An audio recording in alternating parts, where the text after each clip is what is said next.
పరిశుద్ధమైన తండ్రి, మీ పరిశుద్ధమైన ఘనమైన నామానికి వందనాలు స్తోత్రములు చెల్లించుకుంటూ ఉన్నాం. ఉదయకాలం సమయంలో మీ పాద సంఖ్య వచ్చిన ప్రజలకు ఇంతటి ఆకర్షించుకునే ప్రభావ కొద్దిపాటి సమయము నా హృదయాలు ఎటువంటి చెదిరిపోకుండా మీతకు ఆకర్షించుకోండి. మీ మాటలు వినిపించండి. నిన్ను మెరుగుపరిచి మీరే మాట్లాడుకుంటున్నా. మీ మాటలు వినే మనసు వరకు దయచేయండి. ఇప్పుడు ఆలోచన ఉండేటట్టు త్వరగా అవడానికి సహాయం చేయమని అడుగుతూ ఉన్నాం. ఈ కార్యక్రమం అంతే ప్రభావ మీకే అప్పచెప్తూ ఉన్నాం తండ్రి. ఘనంగా జరిపించుకోండి ప్రభావ. ఎవరు అడ్డు లేకుండా, చిన్నపిల్లలు ప్రభావ అల్లరి చేయకుండా, సాతాను శోధన లేకుండా సహాయం చేయండి.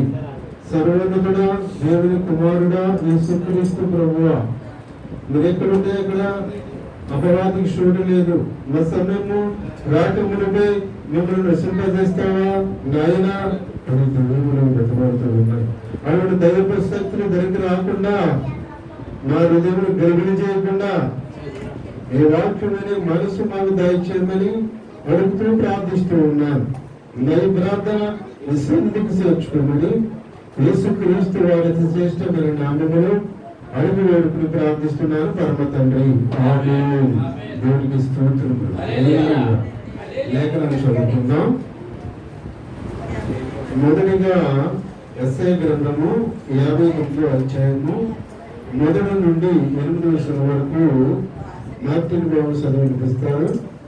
రెండో లేఖన భాగంగా మత్తయి సువార్త 5వ అధ్యాయము 1 నుండి 12 వరకు ప్రదీప్ చదివి వినిపిస్తారు. చివరిగా 1వ కొరింథీ పత్రిక 15వ అధ్యాయం 1 నుంచి 11 వరకు నాగార్జున చదివి వినిపిస్తారు.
తర్వాత ప్రదీపం కూడా నడేవాళ్ళ ఈ సమయంలో ఏర్పరచబడిన యెషయా గ్రంథం పేజీ నంబర్ 88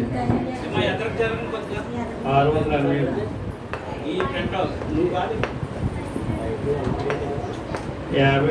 59 అధ్యాయం 1 నుంచి 8 వచనాలు చదువుకున్నాము. 59వ అధ్యాయం 1 నుంచి 8 వచనాలు యెషయా గ్రంథం పాత నిబంధన.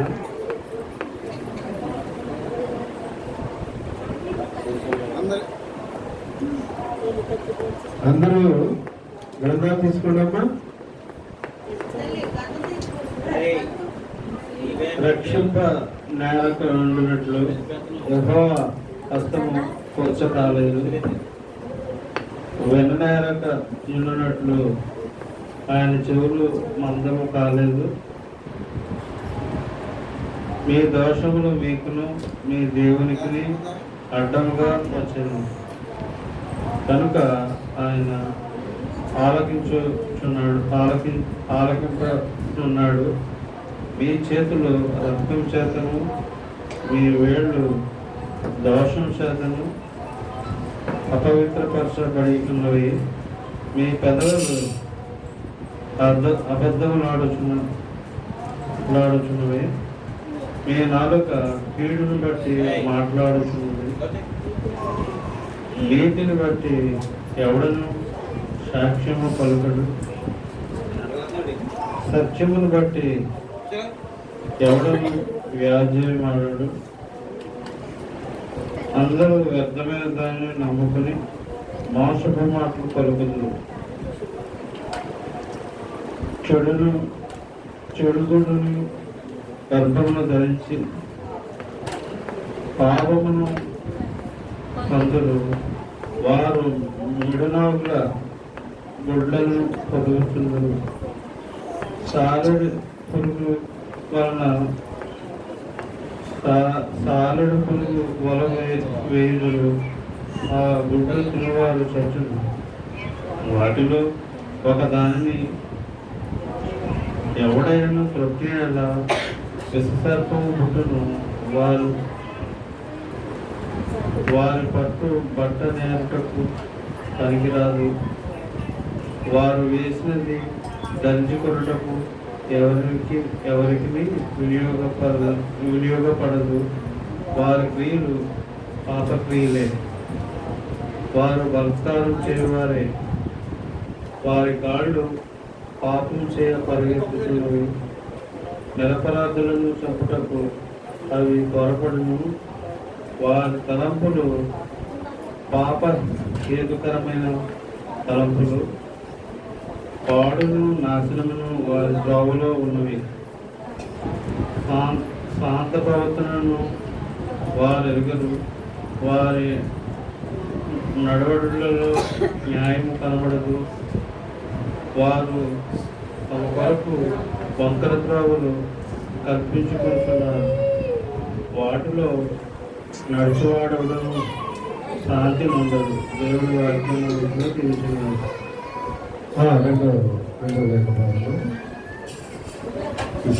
మత్తయి సువార్త 5వ అధ్యాయం నుంచి 1-12 వరకు చదువుకున్నాం. ఆయన జనసమూహములను చూసి కొండ ఎక్కి కూర్చుండగా ఆయన శిష్యులు ఆయన వద్దకు వచ్చింది. అప్పుడు ఆయన నోరు తెరిచి ఎలాగూ బోధింపసాగాను. ఆత్మ విషయమై దీనులైన వారు ధన్యులు, పరలోక రాజ్యం వారిది. దుఃఖపడి వారు ధన్యులు, వారు ఓదార్చబడదురు. సాత్వికులు ధన్యులు, వారు భూలోకమును స్వతంత్రించుకుందరు. నీతి కొరకు ఆకలి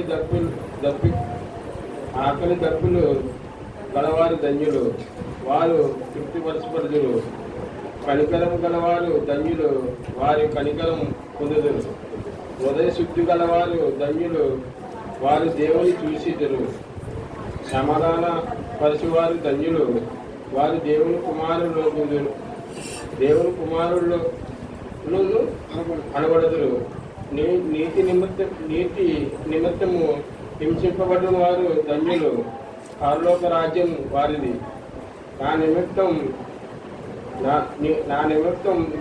జనులు మిమ్మును నిందించి హింసించి మీ మీద అబద్ధముగా చెడ్డ మాటల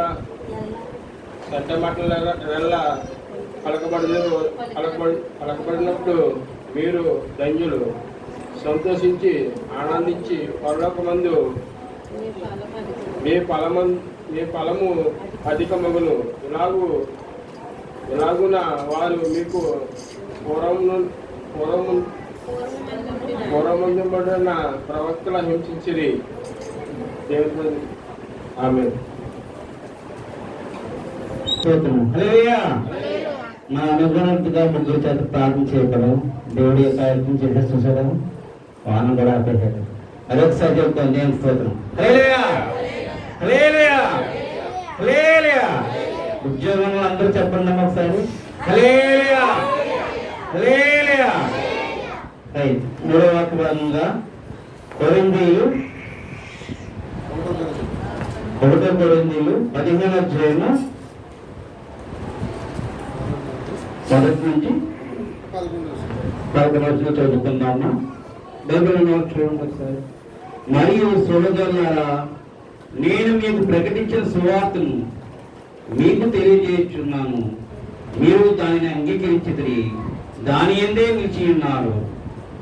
మీ విశ్వాసం వ్యర్థమైతే గాని నేను ఏ ఉపదేశం రూపంగా సువార్త మీకు ప్రకటించున్నానో ఆ ఉపదేశమును మీరు గట్టిగా పట్టుకుని వినియడగా ఆ సువార్త వలన మీరు రక్షణ పొందువారై ఎందురు. నాకు ఇవ్వబడిన ఉపదేశం మొదట మీకు అప్పగించదని అదేదనగా లేఖనముల ప్రకారం క్రీస్తు మన పాపముల నిమిత్తము మృతినందెను, సమాధి చేయబడిను. లేఖనముల ప్రకారము మూడవ దినమున లేపబడిను. ఆయన కెఫాకును తరువాత 12 కనబడిను. అటుపింబట 500కు ఎక్కువైన సోదరులకు ఒక్క సమయమందే కనబడను. వీరిలో అనేకులు ఇప్పటి వరకు నిలిచి ఉన్నారు, కొందరు నిద్రించిరి. తరువాత ఆయన యాకోబును అటు తరువాత అపోస్తులందరికీ కనబడను. అందరికి కనపడ ఆ కాలమంది పుట్టినట్టున నాకును కనబడను. ఏలైనగా నేను అపోస్తులందరిలో తక్కువ వాడను, దేవుడి సంఘం హింసించినందున అపోస్తులకు యోగ్యునిను కాను. ఆయనను నేనేమై ఉన్నానో అది దేవుడి కృప వలనే అయి ఉన్నాను. మరియు నాకు అనుగ్రహింపబడిన ఆయన కృప నిష్ఫలం కాలేదు, కానీ వారందరికంటే నేను ఎక్కువగా ప్రయాసపడితిని. దేవుడి పరిశుద్ధ వాక్యం దీవించుగాక. ఆమేన్.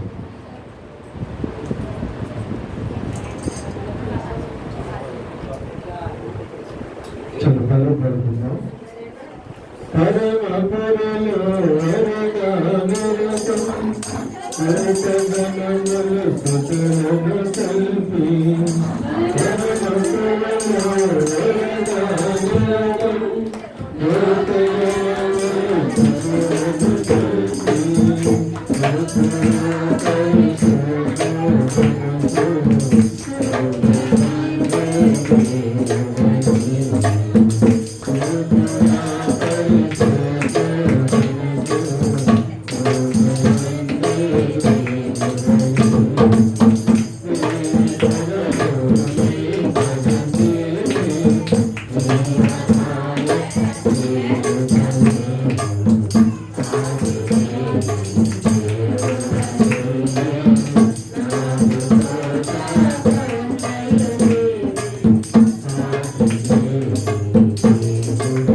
కీర్తన గ్రంథము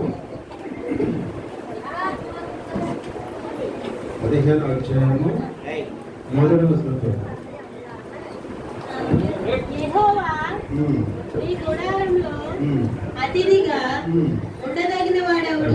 చూడండి, దానికి హల్లెలూయా. యెహోవా నీ గుడారములో అతిథిగా ఉండదగిన వాడెవడు అని దావీదు మహారాజు ఒక ప్రశ్న వేస్తూ ఉన్నాడు. యెహోవా సృష్టికర్త నీ గుడారములో నువ్వు నివసించే ఆ స్థలములో, ఆ పరిశుద్ధ పట్టణములో లేక పరలోకములో అతిథిగా ఎవరు ఉండగలడు? అందరూ పాపము చేసిన వాళ్ళే, అందరము దోషులుగా కనబడుతూ ఉన్నాం. ఎవరు ఉండగలరు నీ పట్టణములో, నీ సన్నిధిలో అని ఒక ప్రశ్న వేస్తూ ఉన్నారు దావీదు మహారాజు. ఆయన పరిశుద్ధ పట్టణంలో అతిథిగా ఉండాలి. అతిథి అనగా మన బంధువు, మనకు ప్రియమైన వారు. రాజమండ్రి వస్తే అమ్మ ఆలోచించి ఒక అరగంట ఆగండి, అరగంట కూడా ఆగరు. రాజమండ్రి పట్టణంలో అతి ఆతిథ్య గృహము అని పెద్ద వర్తవుతుంది. అంటే అతిథులకు ఆతిథ్యం ఇచ్చే ఆ గృహము, ఆ హోటల్. అందులో అనేకమైన ఐటమ్స్ ఉంటాయి. ఎవరికి అమెరికా నుంచి వస్తే వాళ్ళకి ఏం కావాలో అవి ఉంటాయి. ఇండియా వాళ్ళు అయితే ఇండియా వాళ్ళకి ఏం కావాలో అవి ఉంటాయి. ఆ హోటల్ ప్రత్యేకించి ఉండదు. అది అతిథ గృహము. అది అతిథిగా ఉండదగిన వాడెవడు? అతిథి అనగా బంధువు, మనం గౌరవించేవాళ్ళు. సపోజ్ మన ఇంటికి మనకంటే గొప్ప వాళ్ళు వచ్చారనుకోండి, ఆ వచ్చిన నెలకు 1,00,000 రూపాయలు అనుకోండి, ఆవిడకి 50,000 జీతం అనుకోండి, మనకి ఏమీ లేదు అనుకుందాం. మనం ఎలా ప్రవర్తిస్తాం? గలిబిలైపోతూ ఉంటది. అమ్మో, బంధువులు వచ్చారు, వాళ్ళు ఉన్నతమైన స్థితి వాళ్ళు, ఏం వండి పెట్టాలి, ఏం చేయాలి అని గలిబిలిగా అడావుడిగా వాళ్ళు గౌరవిస్తూ ఉంటాం. వాళ్ళకి ఏది కావాలో సమానంగా ఇవ్వాలి. ఎందుకంటే వాళ్ళు మనకి అతిథులు, ఇంపార్టెంట్ వాళ్ళు, ఉన్నతమైన స్థితిలో ఉన్నవాళ్ళు అని అడావుడు చేస్తూ ఉంటాం. ఏంటమ్మా అంత కంగారు వెళ్ళిపోతున్నాం అంటే, ఉండవే బాబు, మా ఇంటికి గొప్ప చుట్టాలు ఇచ్చారు, ఏమన్నారో అర్థం అవ్వలేదు, ఏదంటే ఏమంటారో అని గెలివిని కంగారు పడిపోతూ ఉంటాం. ఏదెట్టాలి ఎందుకనగా వాళ్ళ అతిథులు మనకంటే ఉన్నతమైన స్థితిలో ఉన్నవాళ్ళు, వాళ్ళు మన బంధువులు, మనము లేని వాళ్ళు. కాబట్టి మనం అలా ఆలోచిస్తూ ఉంటాం. అదే దావీదు మహారాజు గారు అంటూ ఉంటాడు, యెహోవా నీ గుడారములో అతిథిగా ఉండదగిన వాడెవడు? దేవుని గుడారం ఎక్కడ ఉన్నది? ఆయన ఎక్కడుంటే అక్కడ అదే గుడారం. ఇప్పుడు ఆయన ఉన్నాడనుకోండి, ఇదే ఆయన గుడారం. ఇప్పుడు నీలో ఉన్నాడనుకోండి, నువ్వే ఆయన గుడారం. నీ దేహము దేవుని ఆలయం. కాబట్టి తండ్రి యెహోవా దేవుడు ఎక్కడ ఉన్నాడనగా, దావీదు మహారాజు కారణం ఎక్కడ ఉన్నాడనగా, ఆకాశమందు పరలోకరాజ్యంలో ఆ పరిశుద్ధ పట్టణంలో ఉన్నాడు. కాబట్టి దావీదు పలుకుతూ ఉన్నాడు. దావీదు మహారాజు ఎలా పలుకుతూ ఉన్నాడు? ఏమండి, ఆయన ఏంటి చిరక ప్రశ్నలు చెప్పి ఆయన మంత్రాలు వేసి ఆయన కాదు. దావీదు మహారాజు దేవుని ఆత్మ వలన ఆవరింపబడి రాస్తూ పలుకుతూ ఉన్నాడు. దేవుని ఆత్మ భక్తుల మీద ఆవరించినప్పుడు ఆ దేవుడు మా చేత రాయిస్తూ ఉంటాడు. మనకి ఇంకా బాగా అర్థం అవ్వాలంటే, మనల్ని దురాత్మ పట్టుకుంటే, ఏమండి దురాత్మ అనగా తెలుసు కదా. ఏంటి దురాత్మ అంటే? చెప్పండి అమ్మా, ఇప్పుడు దాకా మాట్లాడేది కదా, చెప్పండి. దెయ్యం అంతే కదా, దెయ్యం అంటాం. చచ్చిపోయి దెయ్యం అయిపోయాడు అంటాం. చచ్చిపోయి అంటాం అంటే ఆయన వాళ్ళు తెగదిట్టేస్తాం. భయం వాళ్ళు ఉండిపోయి రాత్రి వచ్చి తెల్లవాళ్ళు యోచించేసాడు బాబు. అది చుట్టం కాదు, బంధువు కాదు. ఈయన వెళ్ళిపోయి ఈయన ఎప్పుడైతే వెళ్ళిపోయాడు, భయమైంది. ఎప్పుడు మళ్ళా వచ్చిందో అది భయమైంది, కళ్ళు వస్తూ ఉంటాయి. నిజానికి ఆత్మను వచ్చి మన మీద వాళ్ళ శక్తి వాళ్ళకి లేదు. ఉంటే మటలు చేసిన బతకలుస్తారా? ఏమండి, చంపేస్తున్నారు కదా ఆడపిల్లలు తీసుకెళ్ళి. ఈ ఆడపిల్లలు వచ్చి వాళ్ళు బతకలుస్తారు, మగోళ్ళని బతకలుస్తారా? లేదు. ఆ దయ్యాలు వచ్చి హింసించేసే, నా మీద పడుతుంది, నీ మీద పడుతుంది, అంతా ఏమీ లేదు. ఇప్పుడు మన భయము అలా మన స్వప్నాల్లోకి వచ్చి భయపెడుతూ ఉంటాం. బట్ దురాత్మ పట్టినోళ్ళకి వాళ్ళ ఆత్మను దురాత్మ ఆవరిస్తుంది. ఆవరించినప్పుడు వాళ్ళు ఏం చేస్తున్నారు వాళ్ళకి తెలియదు. వాళ్ళు పిచ్చి పిచ్చి కాగలేస్తూ ఉంటారు. ఇదిగో నేను ఎక్కడి నుంచి వచ్చాను అనుకుంటాం, మనం ఏమి అనుకుంటాం అంటే, తల్లిదండ్రులు అంటారు, బాబు ఇదేంటి ఇలా మాట్లాడుతుంది, ఏ ఊరు అంటుంది, ఆ ఊరు అంటుంది ఏంటి, వెళ్ళిపోతూ ఉంటారు. పిచ్చి పిచ్చి యాక్షన్ అనేది చేసి అది పోయిన తర్వాత ఈ బిడ్డలు అడుగుతూ అంటారు, ఎందుకని అలా మాట్లాడుతున్నాడు? నేనేం మాట్లాడాను? అలా మాట్లాడానా? ఆయన తిట్టానా నేను అంటే, అంతకు ముందు వాళ్ళు ఏం చేసిన వాళ్ళకి తెలియదు. ఏం ఆవరించింది వాళ్ళే? దురాత్మ ఆవరించింది. కాబట్టి వాళ్ళు ఏం చేసిన వాళ్ళకి తెలియదే లేదు. అలాగే దైవాత్మ మనల్ని ఆవరిస్తే ప్రార్థనలో మనం ఏం మాట్లాడుతున్నామో మనకి తెలియదు. వాక్యంలో మనం ఏం మాట్లాడుతున్నామో మనకే తెలియదు. ఏం ఆవరిస్తే? దైవాత్మ ఆవరింది. అదేవిధంగా దైవాత్మ ఆవరించింది ఎవరిని? దావీదు మహారాజు గారిని దైవాత్మ ఆవరించి తెలియపరుస్తూ ఉన్నాడు, దావీదుతో ముచ్చడిస్తూ ఉన్నాడు. ఉన్నాడు. దావీదు పలుకుతూ ఉన్నాడు. పలికేవాడు దావీదు ఆవరించింది దైవాత్మ. అందుకే అంటుంటాడు, యెహోవా నీ గుడారములో అతిథిగా ఉండదగిన వాడు ఎవడు? ఏ మానవుడు ఉన్నాడు? ఏ మానవుడు నీకు అతిథిగా ఉండగలడు? సృష్టికర్త అయిన దేవుడు నోటి మాట చెప్పున అందరినీ కలిగేశాడు. నిన్ను నన్ను తన హస్తాలతో కలిగేసి నీకు నాకు తన ఊపిరిని ఇచ్చాడు. ఆ ఊపిరిలో తన లక్షణాలన్నీ కూడా ఉన్నాయి. నీలో నాలో, దేవుడు నమ్ముకున్న వాళ్ళు, దేవుడు నమ్ముకోలేని వాళ్ళు అందరిలో కూడా దేవుని లక్షణాలే ఉన్నాయి. అందుకే అంటారు భక్తులు అంటారు, దేవదాసయ్య గారు భక్తులు అంటారు, బైబిల్ మిశ్రం స్థాపికులైన దేవదాసయ్య గారు అంటారు, ఆయన అంటారు, ఏ మతమును గాని, ఏ కులమును గాని, ఏ మనిషిని గాని ద్వేషించరాదు, దూషించరాదు, ధరించరాదు. ఎందుకని చెప్పండి.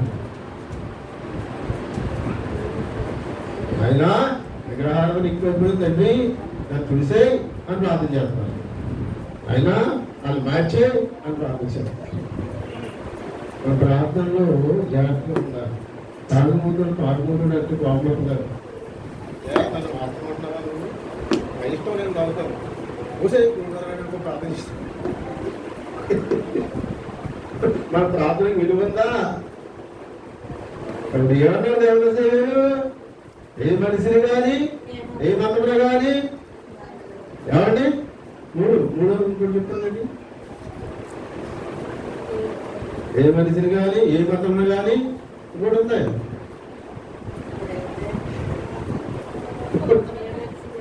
ఏ మనిషిని కానీ, ఏ మతంలో కానీ,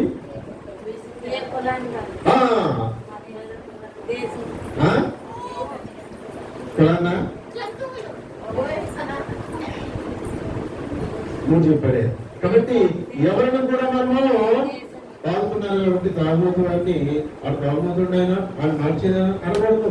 ఎందుకంటే ఆ కోపం వస్తాడు. ఎవరిని ఉప్పు ఉప్పు అంటే పరిగెత్తుకొస్తాడు. ఉల్లిపాయలు ఆగిపోతాడు.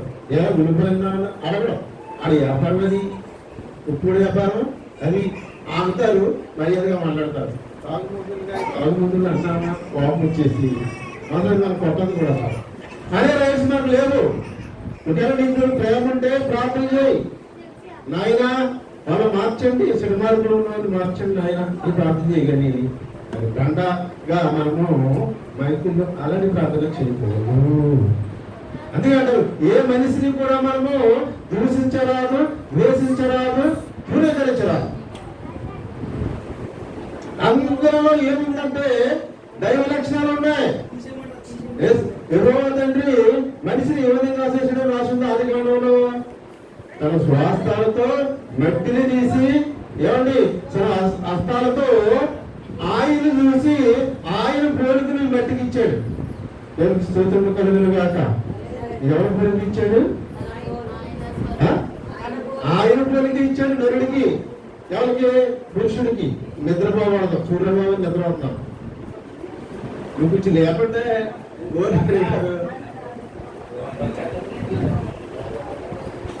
ఏమండి ఏ పోలిక ఇచ్చారండి? ఆయన చేతులతో చేసుకుని ఆయన చూసుకుంటూ నిన్ను నన్ను తయారు చేశాడు. కాబట్టి తయారు చేసి వదిలేసాడా? వదలలేదు. ఆయన ఊపిరి ఊదాడు. ఊతే ఆయనలో ఉన్న లక్షణాలన్నీ ఇప్పుడు కరోనా వచ్చింది కాబట్టి మాస్కులు పెట్టుకున్నాం. ఎందుకు పెట్టుకున్నా చెప్పండి. ఆయనలో కరోనా ఉంటే మనలో వచ్చేది బాబు. ఈ మాస్క్ పెట్టుకుంటారో రా, అవునా కదా? ఎవరు వచ్చినా అయిపోయినా ఆలోచన అదే. అందుకే మాస్క్ తయారు, అవునా? కరోనా ఇద్దరు కూడా పెట్టుకుంటే ఎటక్ కాదు. ఒకరు పెట్టుకోండి ఎటక్ అవకాశాలు. అంటే ఇప్పుడు ఏంటంటే నీ నీ లోపల ఉన్నది, నీ లోపల ఉన్న వ్యాధి వచ్చి అవతల వ్యక్తి పండుకున్నది. అలాగే అంటే దేవుడిలో ఉన్న ఆ లక్షణాలన్నీ కూడా ఎక్కడ ఉంటాడు? ఈ మట్టి మనిషికి ఉంటాడు. ఆయనలో ఉన్న లక్షణాలన్నీ కూడా ఎవరికి వచ్చేసాయి? ఈ మట్టి మనిషికి వచ్చేసాయి, అనగా పురుషుడికి వచ్చేసాయి. కాబట్టి ఏ మనిషి కూడా పనికి రానివాడు కాదు. గుడికి రానంత మాత్రం వరకు గుడికి రాని వాళ్ళ గుడికి వచ్చిన తర్వాత మనం అబద్ధాలు వేస్తున్నాం నెక్స్ట్ వెళ్ళి కాబట్టి ప్రార్థన చేసినంత మాత్రం మనం భక్తిపరుడుమా మనం వెళ్ళిపోతామా దేవుని రాజ్యంలోకి అంటాడు ప్రభు యేసుక్రీస్తు వారు అంటారు. యూదులు అంటాడు, తన సొంత బిడ్డలు అంటాడు. ఇదిగో తూర్పు నుండి పడమటి నుండి అనేకమైన అన్యజనులు వచ్చి అబ్రహాము నువ్వును ఆదుకుని ఉంటారు. మీరు ఎక్కడ పోతారో తెలుసా? మలమల మాడుతున్న అగ్నిలో పోతారు అంటాడు. ఎవరిని? సొంత బిడ్డలని. సొంత బిడ్డలంట మలమల మాడుతున్న అగ్నిలో పోతారంట. నువ్వు నేను దేవుడి రాజ్యానికి వెళ్తాను. దేవుడికి స్తోత్రములు కలుగును గాక. హల్లెలూయా. ఎందుకు నా మాట్లాడుతున్నాడంటే ఆయన్ని మనము ఆయన లక్ష్యాలు మనలో పెట్టాడు కాబట్టి ఆయనకి దడదడా వణుకుతూ ఆయన పాలవుతూ ఆయన మాటలు వింటూ ఉన్నాం. వాళ్ళు ఏం చేస్తారంటే దేవుడు మా దేవుడు కాబట్టి ప్రార్థన చేయక్కర్లేదు, కానుకలు ఇవ్వక్కర్లేదు, పొరుగువాడు ప్రేమించక్కర్లేదు, ఎవరికి సహాయం చేయలేదు, విరవేగిపోతూ ఉన్నారు. విరవేగుతూ ఉన్న వాళ్ళని ఎవరినైనా సరే దేవుడు ఏం చేస్తాడంటే లెక్క చేయడు. కాబట్టి మీకు నరకమే ప్రాప్తిస్తారు అని వాళ్ళకి చెప్తూ ఉన్నాడు. కాబట్టి రాత్రి రానైనంతలో నరకానికి పోరు, వచ్చినంతలో స్వర్గానికి పోరు. ఎవరు వెళ్తారు? ఎవరు దేవుని దృష్టిలో అతిథిగా ఉంటారు అంటే ఆయన మాట విన్న వాళ్ళే. దేవుడికి స్తోత్రములు. హల్లెలూయా. ఎవరు దేవుని ఎందుకు వెళ్తారో అనగా ఆయన మాట విన్నవాడు మాత్రమే వెళ్తారు. యూదులైనా నువ్వైనా నేనైనా. కాబట్టి దేవుని లక్ష్యము అందరిలోనే ఉన్నాయి. ఏ మనిషినైనా కానీ మనం దూషించరాదు, ద్వేషించరాదు, తృణీకరించరాదు. అవసరం అయితే సువార్తను ప్రకటించు. ఏమని? ఆయన బాబు యేసుక్రీస్తు ప్రభువు రక్తంలో కడగబోతే నువ్వు ఎక్కడ పోతావు తెలుసా? నా కడగ పోతావు. కాయబడితే వెళ్ళిపోదు, నీటిలో మునిగితే వెళ్ళిపోదు తెలుసా? యేసు ప్రభు ఏం చెబుతున్నాడు అలా చేస్తేనే ఆయన యొక్కకి వెళ్తావు. లేకపోతే అలా చేయకపోతే నువ్వైనా నేనైనా ఎక్కడిపోతాం? వేరే స్థలంలోకి పోతాం. ఇది సువార్త, ఇది మంచి మాట. ఈ విధంగా మనం చెప్పొచ్చు, కానీ విమర్శింపకూడదు. విమర్శిస్తే ఏమొస్తాయంటే గొడవలు వస్తాయి. అదే అంటున్నాడు దైవాత్మతో ఆవరింపబడిన దావీదు మహారాజు అంటూ ఉంటాడు, యెహోవా నీ గుడారములో అతిథిగా ఉండదగిన వాడు ఎవరు నాయనా అని ప్రశ్నిస్తున్నాడు. ఎవరితో? దేవుడే మాట్లాడుతూ ఉన్నాడు. ఎందుకు తెలుసా అలా మాట్లాడుతూ ఉన్నాడు? ఆయన మాట్లాడే మాట అంతా కూడా ఈ కీర్తన గ్రంథంలో రాస్తూ ఉన్నాడు. కీర్తన అనగా ఏంటి? కీర్తన అనగా ఏంటి చెప్పండి? పాటల గ్రంథము. పాట పాడుకుంటూ ఉన్నాడు. ఎవరు? దావీదు మహారాజు గారికి. ఇదే పనేమో దావీదు మహారాజు గారికి దేవుడితో సహవాసమేమో. మరి రాజ్యాన్ని ఎలా చేస్తున్నాడు? ఆ రాజ్యాన్ని ఎలా చేస్తున్నాడు? ఆయన రాజు. ఆయన ఎవరండి? దావీదు మహారాజు గారు. మన ఇతర కాదైనా ఆయన ఇశ్రాయేలు ప్రజలు లక్షల మందిని నడిపిస్తూ ఉన్నారు. ఆయనకి అనేకమైన సమస్యలు ఉన్నాయి. ఎన్ని సమస్యలు వచ్చినా ఆ టైం వచ్చినప్పటికి అక్కడ పడేసి దేవుని సన్నిధిలో ఎంతసేపు గడపాలో అంతసేపు గడిపి నడిపిస్తూ ఉండేవాడు. రోజుకి ముమ్మాలు చేస్తూ ఉండేవాడు ప్రార్థన. ఎవరు? దావీదు మహారాజు గారు. ఓ పక్కన రాజ్యాన్ని పరిపాలిస్తూ యుద్ధాలు చేస్తూ 3 సార్లు చేస్తూ ఉండేవాడు. దేవుడి ప్రజలు మనం 7 సార్లు చేస్తూ ఉన్నాము రోజుకి ప్రార్థన. అనగా దేవుడితో సహవాసము. మనం దేవుడితో ఎంతసేపు సహవాసం కలిగి ఉన్నాం, ఎంతసేపు దేవుడితో మాట్లాడుతూ ఉన్నాం, దేవుడు మనతో ఎంతసేపు మాట్లాడుతూ ఉన్నాడు ఒకసారి మనం ప్రశ్నించుకుంటాం. ఆ ఖాళీ లేని మహారాజే, ఆ దావీదే రోజుకు 3 సార్లు చేస్తే ఖాళీగా ఉన్నాం మనం ఎన్నిసార్లు చేయాలి? సిటికి పడుకుని ప్రార్థన చేయాలి. చేస్తామా? చేతిలో తిడతాం. మా అమ్మ మా చిన్నమ్మ తిడతాం. మీరు ఏంటా ఎదవాసన నీకు ఎలా బాగాలేదా? ఇంకా తెల్లాలేదు మొదటి దేశం నిద్ర పాటు చేసేస్తున్నాం. అసలు దేవుడు నిద్ర అనేవారు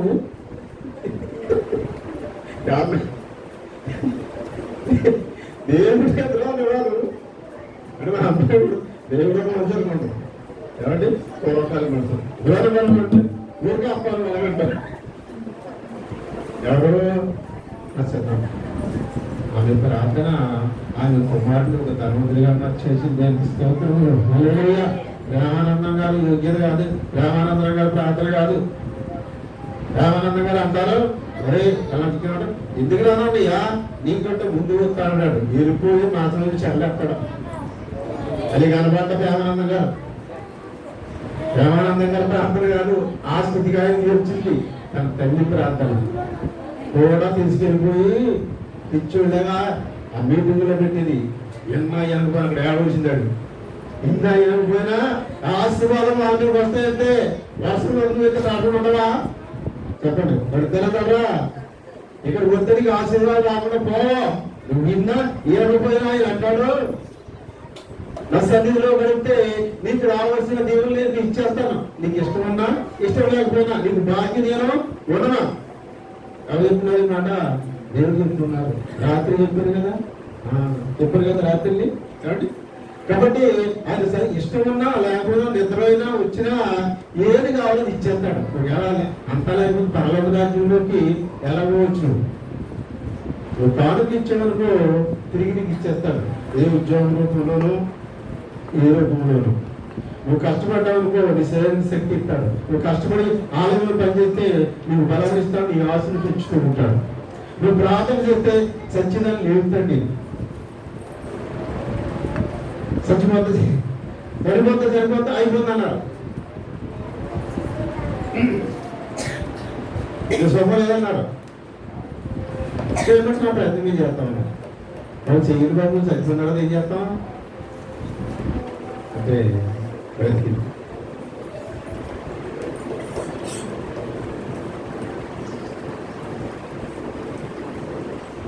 మీ మధ్యలో ఉంటాడు చేసిరాక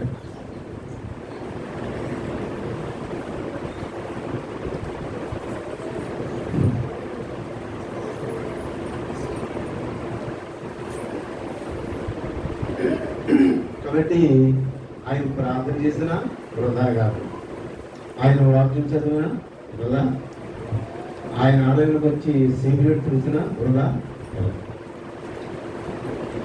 రాజమండ్రిపట్నంలో ఒక ఆలయం ఉంది. ఆ ఆలయంలో ఉద్యోగస్తులు పరిశీలన చేస్తారు, సాపలు ఎత్తేస్తారు, చీపుతారు, చూసేస్తారు. ఎవరి బిడ్డలు పాటలు మేము పాడతాం ఇచ్చేస్తాం. ఎవరి బిడ్డలు చూసేస్తారు. అసలు ఆ ఆలయం సంబంధించిన ఇంత పని కూడా తీసుకున్నారు. వాళ్ళకి తెలుసు దేవుడు ఆశీర్వదిస్తాడు. వాళ్ళకి తెలుసు ఏ పనికి కూడా దేవుడు దాన్ని ఇప్పుడు మనం వచ్చామంటే ఇష్టమన్నా లేకపోయినా నీకు రావాల్సిన దేవునా ఆయన ఇచ్చేవాడే ఉన్నాడు. నువ్వు సరిపోతే నిన్ను లేపుతాడు. లే మరలా బ్రతుకు నాకు తెలుసుకో లేదంటే లేస్తావు అంతే. 3 రోజులు అయిపోయింది, పులివాసన వస్తుంది. ఆయన ఎందుకు ప్రభా ఇసుప్రభా ఇబ్బంది పడతాం మమ్మల్ని అని అడుగుతూ ఉంటుంది. స్వయాన తన అక్కే అమ్మా నువ్వు నమ్మితే దేవుని కార్యం చేస్తావు, రాజులో బయటికి రా అనగా 3 రోజులు 4 రోజులు ఇప్పుడు శవం ఏంటంటే పులిపోయిన శవం బయటకు వచ్చేసింది. ఆయన మాటలో స్వచ్ఛత ఉన్నది. యేసుక్రీస్తు వారి మాటలో స్వచ్ఛత ఉన్నది. యేసుక్రీస్తు వారు మహా గొప్ప దేవుడు. ఎవరండి? మహా గొప్ప దేవుడు, అద్భుతమైన కార్యాలు చేసే దేవుడు. ఊహించలేని కార్యం చేస్తాడు ఆయన మన జీవితంలో. యేసుక్రీస్తు ప్రభువారు అంటూ ఉంటాడు, నీ గుడారములో అతిథిగా ఎవరుంటాడు అని ప్రశ్న వేస్తూ మళ్ళా కింద ఆయన జవాబు చెప్తూ ఉన్నాడు. 2వ వచనం చదువుదాం. నీ పరిశుద్ధ పర్వతం మీద నివసింపదగిన వాడెవడు? యథార్థమైన ప్రవర్తన కలిగి నీతిని అనుసరించి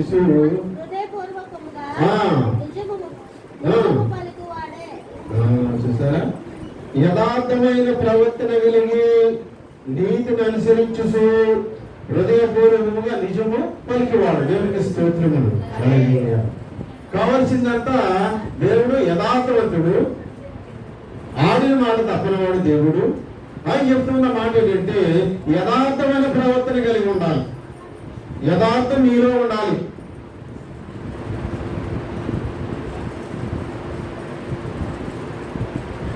రెండు, యథార్థమైన ప్రవర్తన కలిగి నీతిని అనుసరించి, యథార్థత నీతి అనుసరించు హృదయపూర్వకముగా నిజము పలుకువాడు. చూసారా, ఈ 3 లక్షణాలు మనలో, నీలో, నాలో ఉండేనట ఆ పరిశుద్ధ పట్టణంలోకి వారసులమంట. ఆయనకి అతిథులుగా ఉంటామంట. ప్రశ్న వేశాడు అక్కడ, జవాబు కూడా ఆయన చెప్తున్నాడు. దేవుడే ప్రశ్న వేసి మనల్ని నిలమన్నాడు. ఈ మధ్యాహ్న కాల సమయంలో జవాబు ఆయన ఇస్తూ ఉన్నాడు, నీకు నాకు. ఇక్కడ మన అందరితో మాట్లాడుతూ ఉన్నాడు దేవుడు. వాక్యం ద్వారా దేవుడితో నాతో మాట్లాడు. కేవలం నేను ఒక బోర్డు అంతే. ఈ మైక్ ఎలా సౌండ్ వస్తుందో నేను కూడా అంతే. నా స్వరాన్ని ఆయన వాడుకుంటూ ఉన్నాడు. నేను లేకపోతే ఇంకొకరు ఆయన వాడుకుంటారు, నా గర్జన వాడుకుంటారు, లేదా మీరు ఒకరు వాడుకుంటారు. ఈ మధ్యాహ్న కాల సమయంలో మాట్లాడుతూ ఉన్నాడు దేవుడు. యథార్థమైన ప్రవర్తన కలిగి నీతిని అనుసరించు హృదయపూర్వకంగా నిజము పలుకువాడే. అటువంటి వాడట దేవుని పట్ల అతిథిగా ఉంటాడంట. దేవుడు గౌరవిస్తాడంట. అలా మంచి నమ్మకమైన భాషగా మంచి పోరాటము కోరాడు. భూలోకంలో పోరాటము కోరాడు. పోరాడి ఈ లోకమును జయించి, నీ శరీరాన్ని జయించి నా దగ్గరికి వచ్చావు అని వెల్కమ్ పలుకుతూ ఉంటాడు. మన ఇంటికి చెప్పుకున్నాం కదా ముందు, అతిథులు మనం ఎలా కనబడతాం అలా దేవుడు నిన్ను నన్ను వెల్కమ్ పలుకుతూ ఉంటాడంట. అలా మంచి దాసుడా, మంచి పోరాటం నువ్వు కోరాడావు. నీకు నేను జీవ కిరీటం ఇస్తూ ఉన్నాను. ఏ కిరీటం? జీవ కిరీటం. ఆ కిరీటం ఎందుకు పనికి వస్తుంది? ఇక్కడైతే అనిపించుకుని డబ్బులు దాచుకుని బ్యాంకులో కట్టేసుకుంటాం. జీవ కిరీటం అది ఎందుకంటే అక్కడ ఎలా ఆయన డబ్బు ఇచ్చినా మనకు ఉపయోగం లేదు. ఎందుకంటే ఈ శరీరం ఇక్కడ ఉంటుంది. ఇక ఆకలి ఉండదు, అధ్యాత్మిక ఉండదు, ఓ శోధన ఉండదు. నా కుర్రాడు ఎలా చేస్తున్నాడు కాబట్టి మా అమ్మ ఎలా చేస్తుంది, నా భార్య ఎలా చేస్తుంది, ఈ డైరెక్ట్ డ్యూటీకి వెళ్ళిపోవాలి, ఈ గొడవ ఉండదు. అక్కడ ఇక ఆకలి ఉండదు, ఏముండదు. ఇంకా సంతృప్తిగా ఉంటావు. ఈ శరీరం మారిపోతుంది. అక్కడ ఈ శరీరము ఉండదు. ఎక్కడికి తీసుకెళ్ళిపోతాం కదా, అందరికీ తెలుసు కదా. తెలిసిపోతాం గారు ఏం చేసాం, ఎలిజబెత్ గారిని ఏం చేసాం, చంద్రబాబు గారిని ఏం చేసాం, అదే చేస్తారు. ఈ శరీరం అక్కడికి వెళ్ళదు. ఈ శరీరం మారిపోతుంది. కాబట్టి ఈ శరీరం జీవగ్రహం ఎందుకు నువ్వు ఏం చేసుకుంటావు? ఏమండి, మనకి 1 లక్ష రూపాయలు ఉన్నాయండి. ఒక అడుగులో పడేసాం లక్షకి. ఏమీ లేదు. ఈ 1 లక్ష రూపాయలు ఎవరు ఉపయోగం ఉందా మనకి? డబ్బు దాచేసుకుంటాం. కొంతమంది లేకపోతే సాయంత్రం గోళ్ళలో కూడా అనుకోకుండా పొద్దున్న సాయంత్రం పొద్దుంది. ఎవరో కాదు, ఎవరు చెప్తే నాటికి కూడా మా ఇంట్లో పెద్దకోళ్ళ ఉంటుంది. ఒక ఫోటో ఉండి దాని వస్తుంది. ఎవరో కోరంటారా మీ అబ్బాయి తింటారంట. పోయినాలో 5 పాతికి లేదు, 15,000. ఏమండి సోపురంగా వండుకొని తినొచ్చు కదా. మేక మాసం తెచ్చుకొని అదే కాసేయాలి. బంగారం పులియాలి. కొంతమందికి పిచ్చి పట్టుకుంటారు. తినరో తిండి తినకపోతే ఆరోగ్యం పాడైపోతే, ఆరోగ్యం పాడైపోతే చచ్చిపోతే దాని ఏమవుతారు ఆలోచన ఉంది వాళ్ళకి. వాళ్ళు ఎలాగోలేదు ఎదురున్నమాట. డబ్బు పిచ్చి పట్టుకున్నాను. ఈ డబ్బు అవసరమే, కొంతవరకు అవసరం, తర్వాత అవసరం ఏంటిది కాబట్టి అక్కడ అంత ఉంది, అక్కడ అంత ఉంది, అక్కడ అంత ఉంది అనుకుంటాం అంతే. అవసరమైంది కొంతవరకు అవసరం. డబ్బు రాసుకుంటే మంచిదే. డబ్బు లేకపోతే ఏం జరగసమా. కానీ ఎక్కువైపోతే ఉపయోగం ఏముంది? దానికి ఏం చేసుకోవాలి మనం? 15 ఎకరాలు పొలముందిరా అంటాడు. 3 ఎకరాలు పల్లె వాడికి ఏం చేస్తాడు? 15 ఎకరాల పొలం ఉన్నా ఎంతే అంటాడు. అది అలా ఉండదంటే ఆడు పోతాడు, ఇంకోటి వస్తాడు. నువ్వు ఆడు గోదావరికి 15 ఎకరాల పొలం ఇచ్చాడు. ఆడు మాత్రం ఇచ్చాడు, ఎంతో చెప్పాడు. ఆడి మనలా కష్టపడ్డాడు, మనకంటే దరిద్రంగా కష్టపడ్డాడు. ఆ 15 నుంచి 15 ఎకరాలు చేసేయండి ఊసెట్టుకుని తిండి తినకుండా ఇంకా దగ్గరగా కష్టపడ్డాడు. మనమే బాగా తింటాం.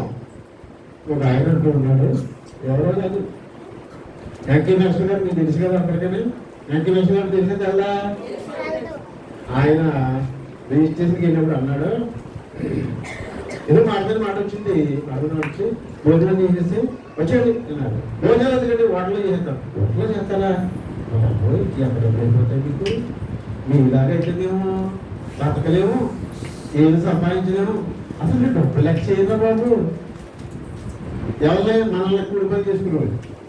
మనం అంటే ఏం చేయమంట, డబ్బు లెక్క చేయమంట, మీలాగైతే మేము బతకలేము అయినా.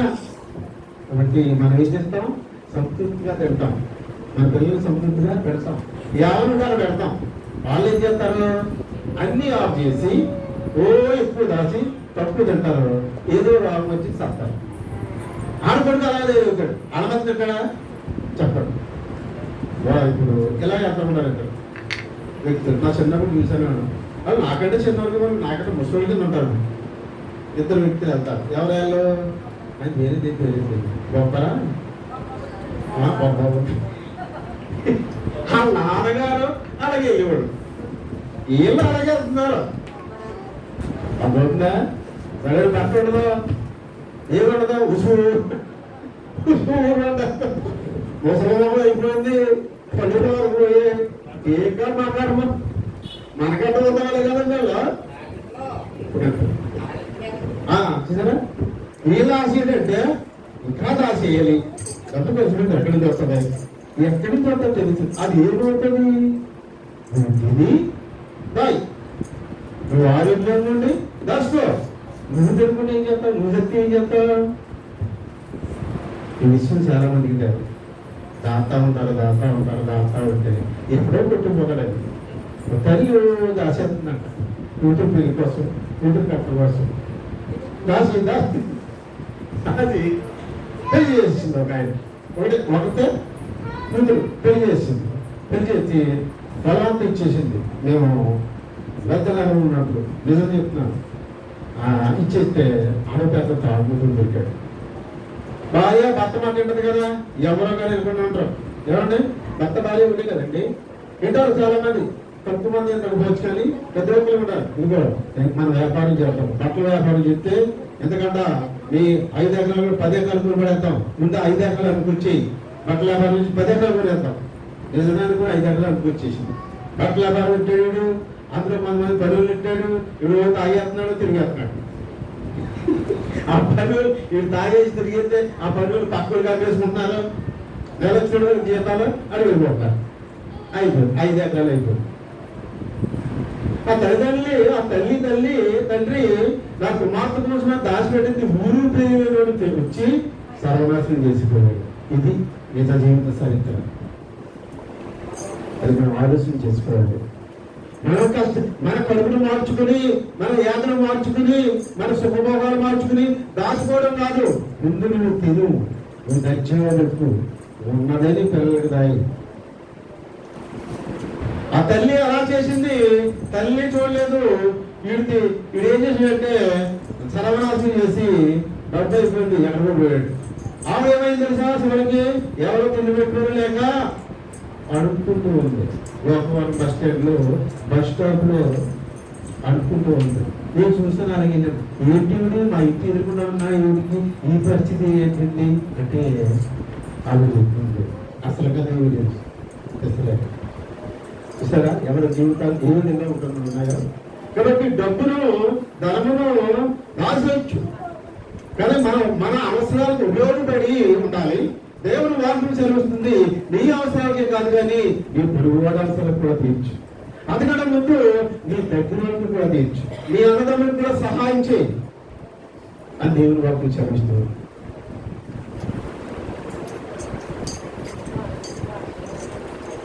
కాబట్టి మనం తిందాం, సుఖంగా బ్రతుకుతాం, తర్వాత మన పిల్లలకి ఇద్దాం. ఇక్కడ ఎవరు ఉంటారు దేవుని రాజ్యంలో, ఎవరు అతిథిగా ఉంటారు అని కలుగుతూ ఉండి మళ్ళా చెప్తున్నా, ఎవరైతే ఉంటారో అనేది కూడా మనకు వివరిస్తూ ఉన్నారు. యథార్థమైన ప్రవర్తన కలిగి నీతిని అనుసరించు హృదయపూర్వకంగా నిజం పలుకువాడు దేవునికి స్తోత్రములు. హల్లెలూయా. దేవుని బిడ్డలకి ఇంపార్టెంట్ ఏంటనగా యథార్థత, నీతి, నిజము. ఎవరికి కావాలి? మన దేవుడు ఎటువంటి దేవుడు? యథార్థమైన దేవుడు. మన దేవుడు ఎటువంటి దేవుడు? నీతిని అనుసరించే దేవుడు. కాబట్టి ఆ లక్షణాన్ని ఉండే, ఎందుకంటే ఆ లక్షణం నీలో పెట్టాడు కదా, మళ్ళీ పెట్టాడు లేదా? స్త్రీలు అనుకుంటూ ఉంటారు, పురుషులు లేదా పెట్టారు, నాలో ఎక్కడ పెట్టారు అనుకుంటూ ఉంటారు. స్త్రీ ఎక్కడి నుంచి తీయబడింది? పురుషుల నుంచే. ఆదాము గారికి గాఢ నిద్ర కలిగజేసి ఒక ఎముకని చేసి ఆ ఎముక నుంచి మరలా ఆ స్త్రీని చేశాడు. కాబట్టి స్త్రీ ఏం చేస్తుందంటే పురుషుల పక్కన నుంచి వచ్చింది స్త్రీ. అందుకే స్త్రీ పురుషులు ఏక శరీరం అవుతారు. ఇక్కడ మనం వాడుకుంటూ ఉంటాం, అయ్యో పెళ్లి దగ్గర నుంచి నా మాట ఏంట్లేదు, నా మాట ఏంట్లేదు నా కొడుకు. చూసారా? అమ్మా అమ్మా సింగర్ నేను భార్య వస్తే ఆవిడతోడే పోతున్నాడు. ఇక నా భక్తి ఇంతేనా? అసలు విషయం తెలుసుకుంటాను. ఇప్పుడు పెళ్లి అయిన తర్వాత ఎవరితో ఉంటాడు? భర్త అంటే భార్యతోనే ఉంటాడు.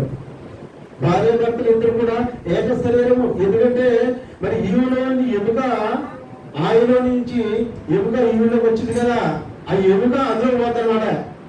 అర్థమవుతుందా? ఇప్పుడు ఎముక ఎక్కడికి తీసాడు ఆయన?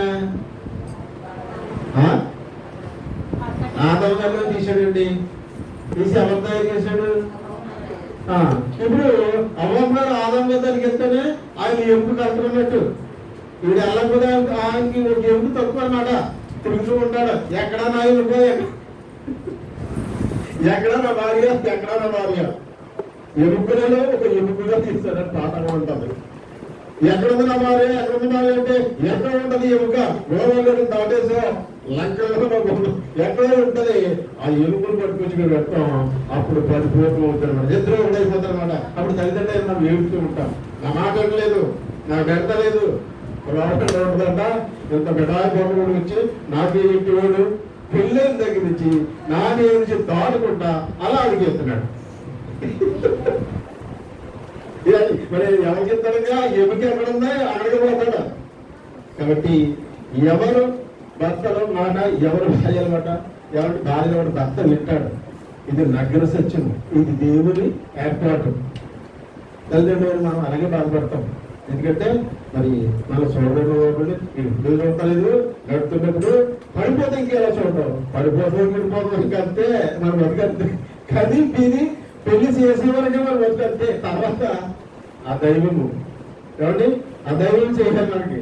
అయితే ఎలా వాళ్ళు ఉంటారు, ఎలా పలకకూడదు కూడా ఇక వివరంగా మనకు చెప్తూ ఉన్నాడు. అటువంటి నాలుగుతో గుణవాడు తన చెలికానికి కీడు చేయడు. ఈ పరిశుద్ధ పర్వతం మీద నివసింపదగిన వాడేవాడు యథార్థమైన ప్రవర్తన కలిగి నీతిని అనుసరించు హృదయపూర్వకంగా నిజము పలుకువాడు. అటువాడు నాలుగుతో కొడుకులాడు తన చెలికాలికి కీడు చేయడు. దేవునికి స్తోత్రము. చెలికాలు అనగా స్నేహితుడు. కొంతమంది స్నేహితులే ప్రాణాలు తీసేవాళ్ళు ఉన్నారు. స్నేహితులు నమ్ముతూ ఉంటారు, ఎంతో చెప్పుకుంటూ ఉంటారు. మరి చెప్తూ ఉంటారు, నా కులస్తుడు మా అబ్బాయి స్నేహితుడండి, కులం గట్ట ఏం లేదండి, ఫ్రెండ్స్ అండి. అంటే స్నేహానికి అంత బంధము, అంత గౌరవం ఉన్నది. స్నేహితులు నమ్ముతూ ఉంటారు. నమ్మిన తర్వాత కొంతమంది తీసుకెళ్లి వాళ్ళు ఏం చేస్తూ ఉంటారు? చంపేస్తూ ఉంటారు. ఉదాహరణకి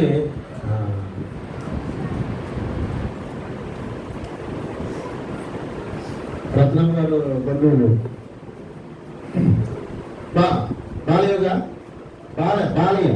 బాలయ్య హైదరాబాద్ లో స్నేహితులు రమ్మంటే రాలేంటి ఏమండి? అతను ఎందుకు వెళ్ళిపోతాం కదా, స్నేహితుడు కదా వెళ్ళలేదు. మరి ఏమొచ్చిందో బాలశంకరం తీసుకెళ్ళి ఆ అతను చంపిస్తారు. చూసారా? ఇప్పుడు చిలికాడికి కీడు చేశాడా, మంచి చేశాడా? ఎవరు కీడు చేయడంటే ఇప్పుడు ఎవరిని ఇచ్చారు కదా, యథార్థమైన ప్రవర్తన కలిగి నీతిని అనుసరించు హృదయపూర్వకముగా నిజము పలుకువాడే తన చెలికాడికి కీడు చేయడు. దీనికి విరోధమైన కీడు చేసేవాడు తన చెలికాడికి ఏం చేస్తాడు? కీడు చేస్తాడు. నిజం మర్చిపోయి యథార్థం మర్చిపోయినాడు చెలికాడికి కీడు చేస్తాడు. నిజం మర్చిపోయి యథార్థం మర్చిపోయి స్నేహితులు చంపేశారు. అవునా కదా? రండి. అది స్నేహితుడికి వీళ్ళు కీడు చేయరట. ఈ క్వాలిటీలు ఉన్నవాళ్ళు, యథార్థత ఉన్నవాళ్ళు, నీతి ఉన్నవాళ్ళు ఏం చేయరు, స్నేహితుడికి కీడు అలా చెప్పారు అని దేవుడు మధ్యాహ్నం కలుస్తా మీరు మాతో మాట్లాడుతూ ఉన్నారు. కీడు చేయడు, తన పొరుగు వారి మీద నింద మోపడు. పొరుగు వారి మీద నిందల మోపుకొని ఉన్నారు. తమ బ్రతుకులు ఎంచుకో బతుకుతూ ఉంటారు. ఎవరిని ఆశించరు, ఎవరిని ఏదంటారు, చూసు వాడలేక ఏదో చేస్తా ఉంటారు. వాళ్ళు అలా ఉంటుంది, వాళ్ళు ఇలాంటి అంటే ఆ విషయం వాళ్ళకి వెళ్తే ఎంతో బాధపడిపోతూ ఉంటారు, బాధపడిపోయి కృంగిపోతూ ఉంటారు. ఇప్పుడు ఈ మంచి క్వాలిటీలు ఉన్న వాళ్ళట ఆ పొరుగు వారి మీద నింద కూడా వాళ్ళు మంచి వాళ్ళు కాదండి, వాళ్ళు చెడ్డవాళ్ళండి, అలాంటి ఎలాంటి అని చెప్తూ ఉంటాం. ఇప్పుడు నిందల పరమాపురంట ఈ క్వాలిటీలు ఉన్నవాళ్ళు. లేనోళ్ళైతే మూపుతారు, లేనోళ్ళైతే బాధ్యతగా తీసుకెళ్ళి శ్రేణులు తీసుకెళ్ళి చంపిస్తారు. ఈ క్వాలిటీ లేనోళ్ళైతే నిందలు మోపుతారు, నీ మీద మోపుతారు, నా మీద, అందరి మీద మోపుతూ ఉంటారు నిందలు. దేవుడు మన హృదయాలను పరిశీలన చేసుకోమని ఎవరు ఎలా ఉంటారో తెలియపరుస్తూ ఉన్నాడు మధ్యాహ్నకాల సమయంలో. దేవుడికి స్తోత్రములు, హల్లెలూయా. మధ్యాహ్నకాల సమయంలో ఎవరు ఎలా ఉంటారో, ఏ ప్రవర్తన కలిగి ఉంటారో, ఏ ప్రవర్తన కలిగిన వాడు ఏ పని చేస్తారో. మంచి ప్రవర్తన కలిగిన వాడు మంచి పని చేస్తాడు, చెడు ప్రవర్తన కలిగిన వాడు చెడు పని చేస్తాడు అని వివరణిస్తూ ఉన్నాడు ఇక్కడ. తన పొరుగువారి మీద నింద మోపుడు, అతని దృష్టికి నీచుడు అసహ్యుడు. నీచమైన కార్యం చేసేవాడు అసహ్యుడుగా కనపడుతూ ఉంటాడట మంచి పని చేసేవాడు. నీచమైన కార్యం చేసేవాడు, మంచి పని చేసే వాళ్ళకి, ఈ క్వాలిటీ ఉన్న వాళ్ళకి అసహ్యుడుగా కనపడుతూ ఉంటాడట. ఈ క్వాలిటీ లేకపోతే ఇంకేమీ లేదు. ఏమంటే బురదల పని 2 బొద్దులు బురదలో ఉన్నట్టే ఉండదు వ్యవహారం. అతడు యెహోవా యందు భయభక్తులు గలవారని సన్మానించును. ఎవరు మనం చెప్పుకున్నాం కదా, ఈ మంచి పార్టీలో ఉన్న వాళ్ళు యెహోవా యందు భయభక్తులు గలవారిని ఏం చేస్తారండి, సన్మానం చేస్తూ ఉంటారు. సన్మానం అంటే ఏం తెలుసా, ఏమండి దండలు వేస్తూ ఉంటారు. అంటే అలా చూసుకుంటూ ఉంటారండి, దండలు ఏమని కాదు. అక్కడ ఉదయం మా అత్తమ్మ గారు ఇడ్లీని ఉండి దేవుడు పని చేస్తున్నారు కాబట్టి దేవుడికి ఇచ్చినట్టే వాళ్ళకి ఇవ్వాలని ఏం పంపించారు, ఇడ్లీలు. ఎప్పుడు వేసిందో తల్లి, ఎప్పుడు వేసిందో, ఎన్నింటికి పంపిందో కాబట్టి యెహోవా యందు భయభక్తులు గలవారు మంచి పనులు చేస్తారు. నా దేవుని మాటలు మాకు వినిపిస్తూ ఉన్నారు, మమ్మలను నరకము నుంచి తప్పిస్తూ ఉన్నారు. ఈ బోధకులైన వాళ్ళు వీళ్ళకి పెట్టాలి, మనం వీళ్ళకి పెడితే దేవుని పెట్టినట్టే, ఆ దేవుని ఆశీర్వదిస్తాడు అని నిజమాలు తెలుసు. రత్నం గారు పాపం ఇక్కడ చేరిపోయి భోజనం చేసి పరిగెత్తులు వస్తుంది. అది ఏంటంటే యెహోవా యందు భయభక్తులు గలవారు ప్రేమిస్తూ ఉంటారు, పరిగెట్టుకొస్తూ ఉంటారు. అలాగే మొన్న మా అక్క పాపం అసలే సరిగ్గా నల్లగా ఉంది, ఎక్కడ వెళ్ళిపోతానని ఓ శవంలో కాకుండా ఇది చిక్కులు అట్టుకొచ్చి నేను ఎంత ఆశ్చర్యపోయాను. అక్కడ చిక్కుడు గారి గురించి లేదు, అందరూ ఏం కనపడుతుంది, ప్రేమ, దేవుని మీద భయభక్తులు ప్రేమను కనపడుతుంది.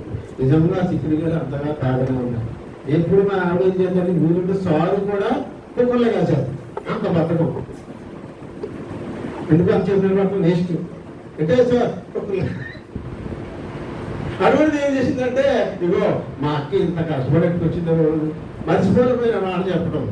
అక్కడి నుంచి అలా నడవలేక అప్పులా ఎక్కగలరా అనుకుని మేము నాకు ఎంత సంతోషం వచ్చిందో.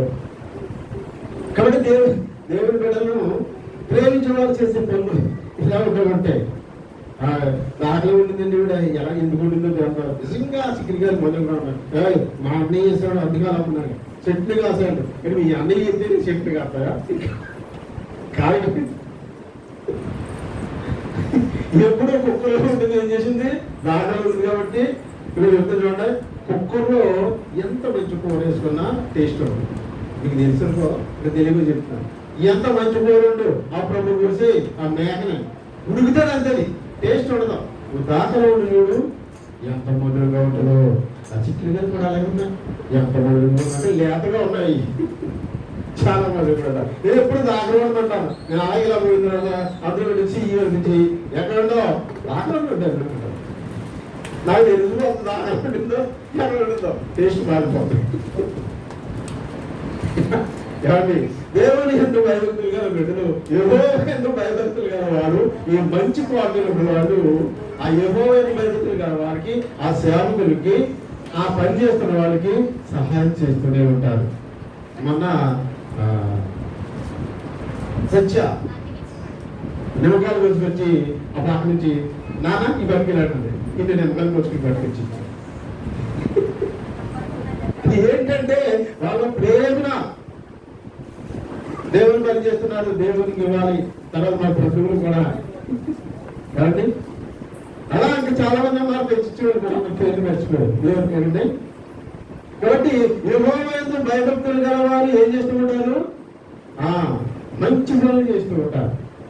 మన దావిది మహారాజు గారు అన్నాడు దావిది మహారాజు అంటే ఆ దావిది మహారాజు గారు మన వాకింగ్ చెప్పినాడు అంటాడు దశమ భాగం ఎవరికి ఇస్తున్నారు అనుకుంటారు మీరు ప్రార్థనకి ఇస్తున్నారు అనుకుంటారా కాదు దేవుడికి ఇస్తున్నారు తెలుసా దేవుడికి ఇస్తున్నారు మీరు ఆ ప్రార్థనకి ఇస్తే దేవుడికి ఇచ్చినట్టే మీరు దేవుడికి ఆ మనుషులకి ఇస్తే పరలోకంలో మీరు ధనము దాచుకున్నట్టే ఇప్పుడు సిక్కిరి గారు మాకు ఇచ్చినట్టు పరలోకంలో కొంత ధనం దాచుకున్నట్టే 5 పైసలైనా 10 పైసలైనా మా అత్తమ్మ గారు ఇల్లు ఇచ్చారనుకో పరలోకంలో ఏం దాచుకున్నారు చర్చ నిమ్మకాయలు ఇచ్చింది ఎంతైతే పరలోకంలో ఎందుకంటే మీరు దేవుడిని పని చేస్తున్నారు కాబట్టి నాకు ఇస్తుంది కాబట్టి దేవుడికి ఇచ్చినట్టే నాకు ఇచ్చినట్టు కాదు.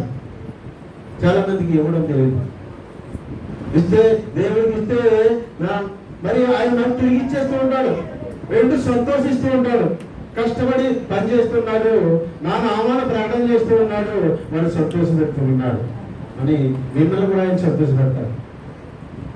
నూర్చే దుక్కుతుండే ఎత్తుకి మూతికి చెట్టు పెట్టుకుంటాడు.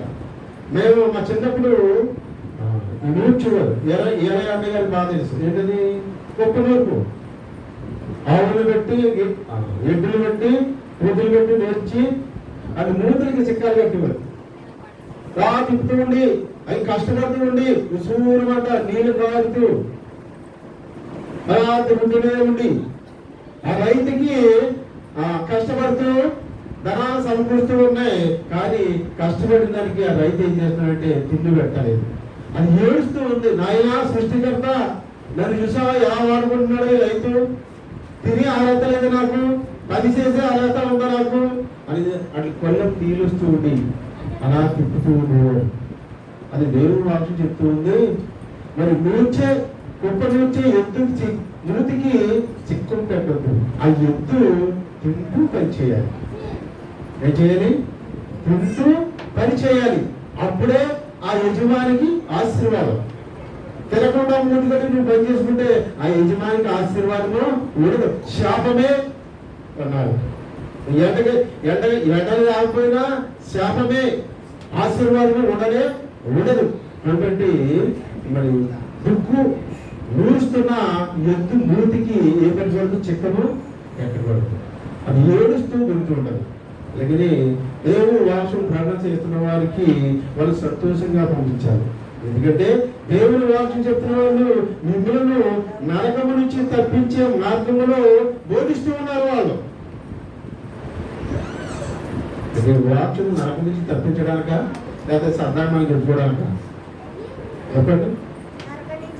ఎవరు మరి దేవుని దృష్టిలో అతిథిగా ఉంటారో ఎవరో దేవుని రాజ్యానికి వెళ్తారని వివరణ ఇస్తూ ఉంటే ఇది ఎవరు ఉంటారో ఎవరు ఉండరో అని తెలియపరుస్తూ ఉంది. ఈ విషయం తెలియక చాలా మంది తప్పకడుగు వేస్తూ ఉంటారు. దేవుని సేవలకు ఇస్తూ ఉండాలి. దేవుని పనిలో వాడుపడుతూ ఉండాలి. ఇప్పుడు వీటిని పెట్టారంటే ఇది దేవుని పని. కొందరు పని చేయలేకపోతే నేను ఎంతో మంది ఇవ్వాలి ఏదో చెయ్యాలి అని ఇస్తే ఆయన బాకీ ఉండే దేవుడు కానీ నేను చెప్తూ ఉన్నానంటే పరలోక రాజ్యం మనం అందరం వెళ్ళాలని ఈ మంచి క్వాలిటీని కలిగి ఉండాలి. యెహోవా యందు భయభక్తులు కలిగిన వాడు అతడు యెహోవా యందు భయభక్తులు కలిగిన సన్మానించును. అతడు ప్రమాణం చేయగా నష్టము కలిగిన మాట అక్కడ దేవుడికి స్తోత్రములు. హల్లెలూయా. చూసారా, దేవుడు విడదంట నేను మంచి క్వాలిటీ ఉన్నవాడంట నువ్వు ప్రమాణం చేస్తున్నానయ్యా, రేపు నీకు లేదా పలానా రోజు నీకు ₹1,00,000 నేను ఇస్తాను, ఖచ్చితంగా నేను ఇస్తాను. ప్రమాణం చేస్తే ఆ ₹1,00,000 వచ్చినప్పుడు ఈ ప్రమాణం చేసిన వ్యక్తి యెహోవా యందు భయభక్తులు గలవాడైతే అతని దగ్గర లేకపోయినా అతని ఇల్లు తాకట్టు పెట్టైనా ఇస్తాడట. ఎందుకంటే మాట తప్పడు. ఎవరు? యెహోవా యందు భయభక్తి కలిగిన వ్యక్తి ఇస్తాడు. లేనుడైతేనో అంటే అన్నాను కానీ అయినా నా దగ్గర లేవు ఆయన అదేంటండి బాబు, ముందు చెప్పకపోయారా, ఇప్పుడు ఇంటికి తీసుకుంది కదా, నేను ఎంత మోసం చేస్తాను, ఎంత మోసం చేశాను, వెళ్ళిపోయాను, నా దగ్గర లేవు అంతే. భయభక్తి లేని వాళ్ళు పలికి ఉంది. భయభక్తులు గలవాడు ఏం చేస్తాడు? తన దగ్గర లేకపోయినా తన ఇల్లుడైనా అక్కడ పెట్టి ఇస్తాడు, అప్పుడే ఇస్తాడు. ఎందుకంటే యెహోవా యందు భయభక్తులు గల వాడిని యెహోవా చూస్తూ ఉన్నాడు. నేను మాట ఇచ్చాను, నా మాట ప్రకారం నమ్మాడు. ఈ డబ్బు అతనికి ఎంత అవసరము, ఇప్పుడు ఈ డబ్బుని అతను ఇవ్వకపోతే ఎంత నష్టపోతాడు. దేవుడు భయపడుతూ తన ఇల్లైనా తాకట్టు పెట్టి అప్పు తీరుస్తాడు. ఎవరు? యెహోవా యందు భయభక్తులు గలవాడు, మంచి క్వాలిటీని గలవాడు. లేనోళ్ళైతే ఒకే మాట, ఇంకెక్కువ చెప్పకపోవడం మాత్రమే నా దగ్గర లేవు అంటే అభివృద్ధి ఆరోగ్యంతో ఇస్తాను, లేవు ఏం చేయమంటావు? ఇప్పుడు అన్నాను ఏమంటా నెత్తులు అవలేము ఒత్తుకుని నాయన శివుడు మీద ఆటలు పెట్టుకున్నాను. ఆడు రాకపోతే ఆ డబ్బు ఇవ్వకపోతే ఆడు నన్ను ఏం చేస్తాడు? ఎందుకు చేస్తాడు? 10 మందిలో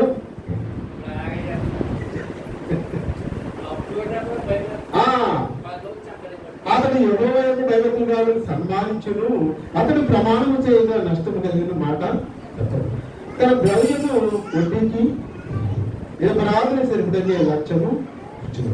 ఈ ప్రకారము చేయవాడు ఎన్నడను కథించబడ్డాడు. ఎక్కడి నుంచి కథించబడ్డాడు అంటే యెహోవా గుడారంలో ఎవడు అతిథిగా ఉంటాడని పలుకున పలుకులు మరలా కదర్చబడడంట. ఈ మంచి కోటలను కలిగిన వాళ్ళు యెహోవా గుడారంలో అతిథిగా ఉంటే ఆయన జీవ కిరీటం ఇస్తాడట. ఆ జీవ కిరీటంతో నువ్వు జీవిస్తూ ఉంటావు. జీవ కిరీటం అనగా నిజంగా జీవ కిరీటం పట్టుకొచ్చి దేవుడిని పెట్టడం. నీకు పెట్టడానికి నీకు శరీరం ఉండదు కదా, ఎక్కడ ఎదుర్కొంటావు నువ్వు? నీకు బాగా అర్థం అవ్వడానికి అంతే. నీకు శరీరం లేకపోతే కిరీటం ఎక్కడ పెట్టుకుంటావు? ఆ జీవ కిరీటం అనగా ఆయన నోటి మాటే బ్రతుకు. మంచి పని చేస్తామంటే ఇక్కడ బ్రతుకుని ఉంటాం. ఎక్కడ? యెహోవా దృష్టిలో అతిథులుగా మనం ఉండి బ్రతుకుతూనే ఉంటాం. కాబట్టి మధ్యకాల సమయంలో దేవుడు నీతో మాతో మాట్లాడుతూ ఉన్నాడు. దేవుడు మనము ఈ మంచి క్వాలిటీలు కలిగి ఉండాలి. ఆలోచన చేసుకుంటూ ఉంటాం. మనం మన జీవితాల కోసం మనం ఆలోచన చేసుకుంటూ నరకం నుంచి తప్పింపడాలంటే దేవుడు చెప్తున్న మాట, దేవుడిలాగే మనం నడవాలి. యేసుక్రీస్తు వారు చెప్తున్న మాట ఏంటంటే నన్ను మీరు నడుచుకోవాలి. యేసుక్రీస్తు వారిలో ఏమైనా దోషాలు కనబడుతూ ఉంటాయా? మనం గంటలు చదువుతూ ఉంటాం ఏమండి, కనబడుతూ ఉంటాయా? కనబడవు. ఆ యేసుక్రీస్తు ప్రభు వాళ్ళని మనం కూడా మరి జీవించాలి. సరే, యోగ సువార్త 10:49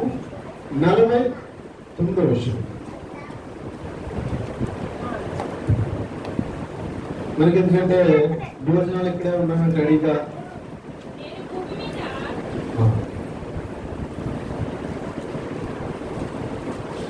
భోజనాలు రెడీగా మనం ఇక్కడ ఉన్నాం కాబట్టి మనం ఏమి కండబడద్దు. అలాగని ఎక్కువ చెప్తున్నాను అనుకోండి. చెప్పండి అమ్మా, చదవండి అమ్మా. అగ్ని వచ్చిందని ఇదివరకే కదులుకొని మాట్లాడగానే కూర్చున్నాను. మొన్న కొంతమంది చెప్తున్నాము. మనం ఎక్కడి దాకా వచ్చామంటే ఇద్దరు ఉండే ఒక ఇంటిలో 5 వేరు కూడా ఇద్దరికి ఇద్దరికి ముగ్గురికి ఇద్దరు ముగ్గురు, తండ్రి కుమారుడికి, కుమారుడు తండ్రికి, తల్లి కుమార్తెకును, కుమార్తె తల్లికి, అత్త కోడలికి, కోడలు అత్త. వేరు పడిపోతారంట ఒక ఇంట్లో ఉన్న వాళ్ళే. ఎందుకంటే కొంతవరకు చెప్తున్నాను కాబట్టి. అసలు అగ్ని అంటే ఏంటి? యేసుక్రీస్తు ప్రభువారు అగ్ని వేడి ఏంటి? ఆయన శాంతి సమాధానం గల దేవుడు కదా, అది అనుమానంలో మనం ఉండిపోతాం కదని పూర్తి చేద్దామని తీశారు. ఏమంటే నేను భూమి మీద అగ్ని వచ్చిందని సమాధానం కాదు అని చదివిస్తూ ఉన్నాడు. ఒక ఇంటిలో వేరువేరుగా ఉంటారంట. అనగా మనం కొంతవరకు చెప్పుకున్నాం. కుమారుడు తండ్రికి విరోధంగా ఉంటాడు. కుమారులో మంచి కోరికలు ఉన్నాయనుకోండి, తండ్రిలో చెడు కోరికలు ఉన్నాయనుకోండి. మనం చెప్పుకున్నాం, చెడు కోరికలు ఉంటే సాధారణ స్వభావం కలవాడు, మంచి కోరికలు ఉంటే దేవుని స్వభావం కలవాడు. దేవుని స్వభావానికి మంచి స్వభావానికి కుదరదు. కాబట్టి వాళ్ళు గొడవలాడుతూ ఉంటారు. తండ్రికి కుమారుడికి పడనే పడదు. అలాగే అత్తకి కోడలికి కూడా సమస్యలు వస్తాయని చెప్తున్నాడు యేసుక్రీస్తు ప్రభువారు. నేను చెప్తున్నమాట కాదు. అత్తగారు మరి చెడు బుద్ధి కలిగి ఉందనుకోండి, సాధారణ బుద్ధి కలిగి ఉందనుకోండి, కోడలు మంచి బుద్ధి కలిగి ఉందనుకోండి, వీళ్ళిద్దరికి అగ్ని కలుగుతూ ఉంటారు. ఎందుకంటే రెండింటికి కూడా పడనే పడదు. ఆ దేవుని ఆ మాటలు అగ్ని వంటి, నేను లోకములకు వెలుగై ఉన్నాను. ఆ వెలుగు నిజము నిప్పులాంటిది. నిజం ఎలాంటిది? నిప్పులాంటిది. నా మాట నిప్పులాంటిది. దేవుడి మాటలు ఎదుటి వాళ్ళకి మరి బాధలు కలిగిస్తూ ఉంటాయి, కాలుస్తూ ఉంటాయి వాళ్ళ హృదయాల్ని. ఇలా తండ్రి చెడు బుద్ధులు కలిగి ఉంటే కుమారుడు మంచి బుద్ధి కలిగి ఉంటే కుమారుడు మాటలు తండ్రిని కాలుస్తూ ఉంటాయి. కుమారుడు మంచి మాటలు చెప్తూ ఉంటారు.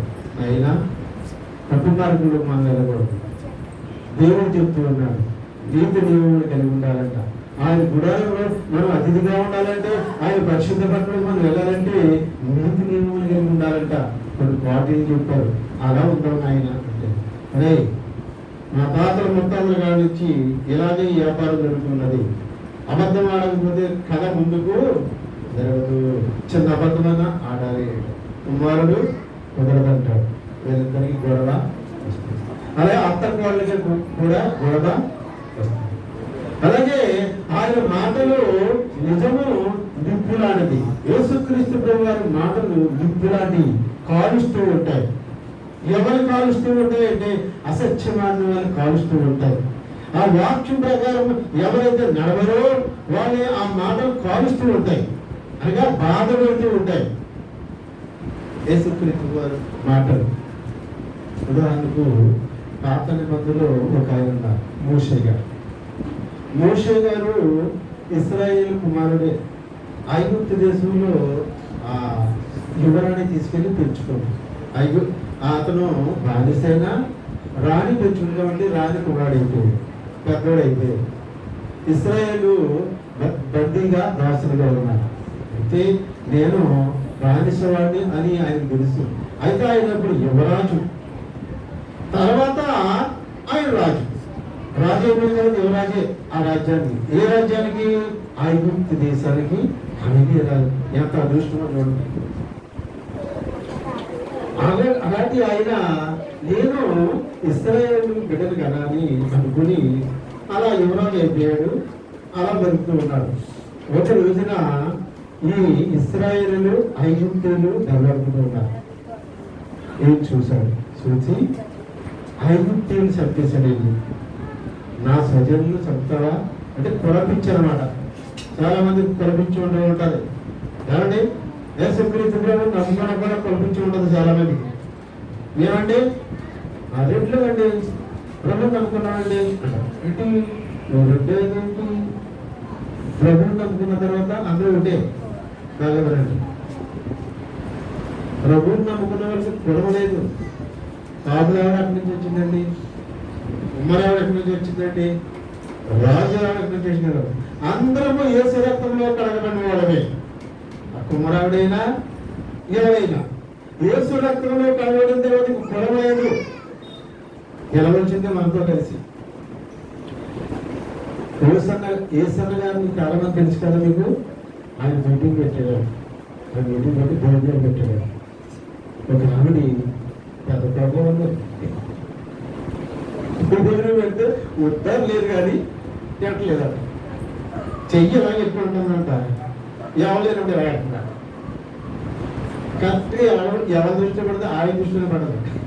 ఆయన చెప్తున్నమాట ఆయన దృష్టిలో పడి అక్కడికి నిల్చుంటాడు.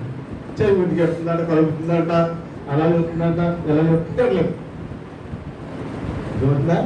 ఈ మాలవుడు తినాలా అవైపు ఏమో మాలవుడు ఎందుకు చెప్తున్నావు నారించి ఈయన అక్కడ వాడు ఏం చేస్తాడు అలాగే చేస్తుందట. ఈ రెండులాగా అడిగారు, ఏమ్మా ఏంటి నీ కథ, ఏంటి నీ చేస్తా, ఏంటి నీ ఎవరంటే అయ్యా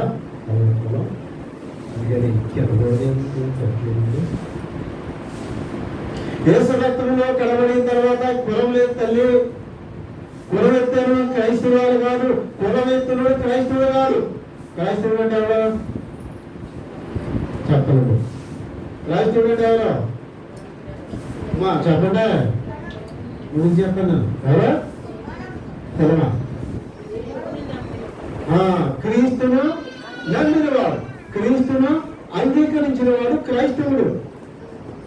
ఆ క్రైస్తవుడు క్రీస్తుని అంగీకరించి మరి నీ కులం కూడా వెనకెళ్తానండి, నేను పెట్టినండి రానండి ఏంటండి, ఇంకా నువ్వు క్రైస్తవుడు కాదు, నువ్వు దేవుడు కూడా కానే కాదు, కులం ఎత్తుడు క్రైస్తవుడు కాదు. మనము కూడా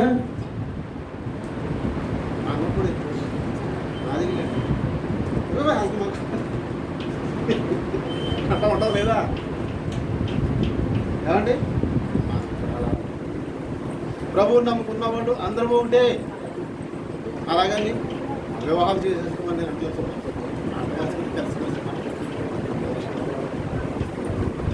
కాబట్టి మనం కూడా ఎత్తకూడదు, ఎవరు కూడా ఎత్తకూడదు, కులము ఎత్తకూడదు. కులం ఎత్తే క్రీస్తు ప్రభుని ఇక నమ్ముకున్నట్టు కార్యం కాదు, వెనకడిగేస్తున్నాడు అని చెప్తే అప్పుడు నువ్వు ఇటువంటి లక్షణాలను కలిగి ఉంటే క్రీస్తు ప్రభును అంగీకరించిన దాన్ని కార్యం కాదు.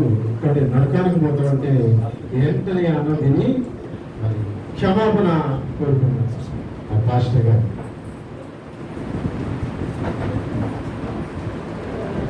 యేసు ప్రభు బిడ్డలైన మనం అందరము ఉంటే ఇంకా కులమత భేదం ఏమీ కూడా లేదు. యేసు ప్రభు గారికి వెళ్ళినప్పుడు ఆ కులమట్టుకి ఏముండదంట, అందరము ఆయన బిడ్డలమే, అందరము ఆయన దగ్గర కనబడి వాడు. ఈయన కొడగచ్చి పెట్టుకున్నాడు ఎవరు? యోషువ గారు. నా కులాన్ని చెప్తామని ఆయన గుర్తులు ఏం చేసింది తెలుసా? చంపేశాడు. చంపేసి ఇసుకలో పాత పెట్టేశాడు. పాత పెట్టేసి అయిపోయింది. నాలుగు రోజులు అల్లుడికి ఎదురు దెబ్బలుకున్నారంట.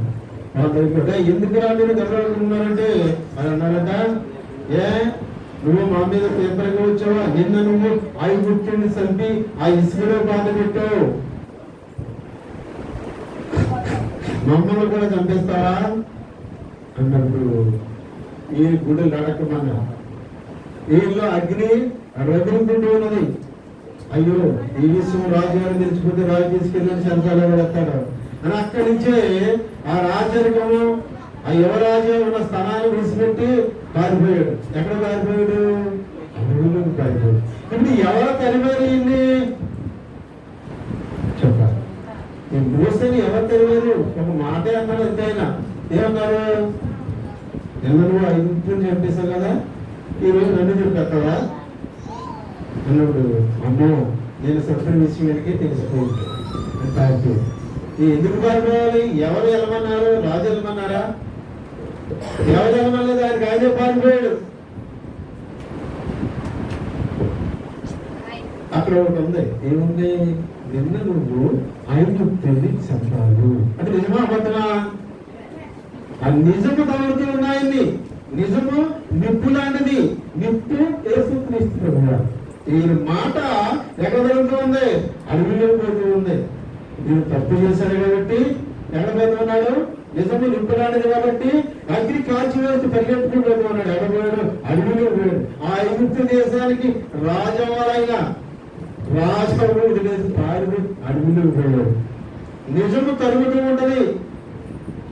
నా మాట అగ్ని వంటిది కాదా, నిప్పు లాంటిది కాదా. ఆయన నిజము అనగా సత్యము, నేనే సత్యమును మార్గమును. ఈ సత్యము ఆయన తరుగుతూ ఉంది. ప్రభువైన యేసుక్రీస్తు వారి మాట ఆయన తరవేస్తూ ఉంది. కాబట్టి నిజం మనల్ని తగలబెడుతూ ఉంటది. దేవుడు మనకు కూడా దేవుడు వాక్యం ప్రకారం నడుచుకోకపోతే మన గుండెల్లో అగ్ని రగులుతూ ఉంటది. మనకు మనశ్శాంతి ఉండదు. నేను తప్పు చేస్తూ ఉన్నాను, నేను బాప్తిసం పొందాను, దేవుని బిడ్డనే, నేను తప్పులో ఉన్నాను, ఎప్పుడు బయటపడతాను నేను అని ఆరాటపడిపోతూ ఉంటాం. కాలుస్తూ ఉంటది అగ్ని, దహించే అగ్ని.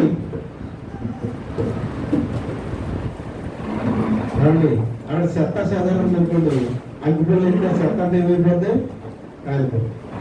చెత్త లేదనుకోండి, అగ్గిపల్లి వేసినా అంటుకోదు.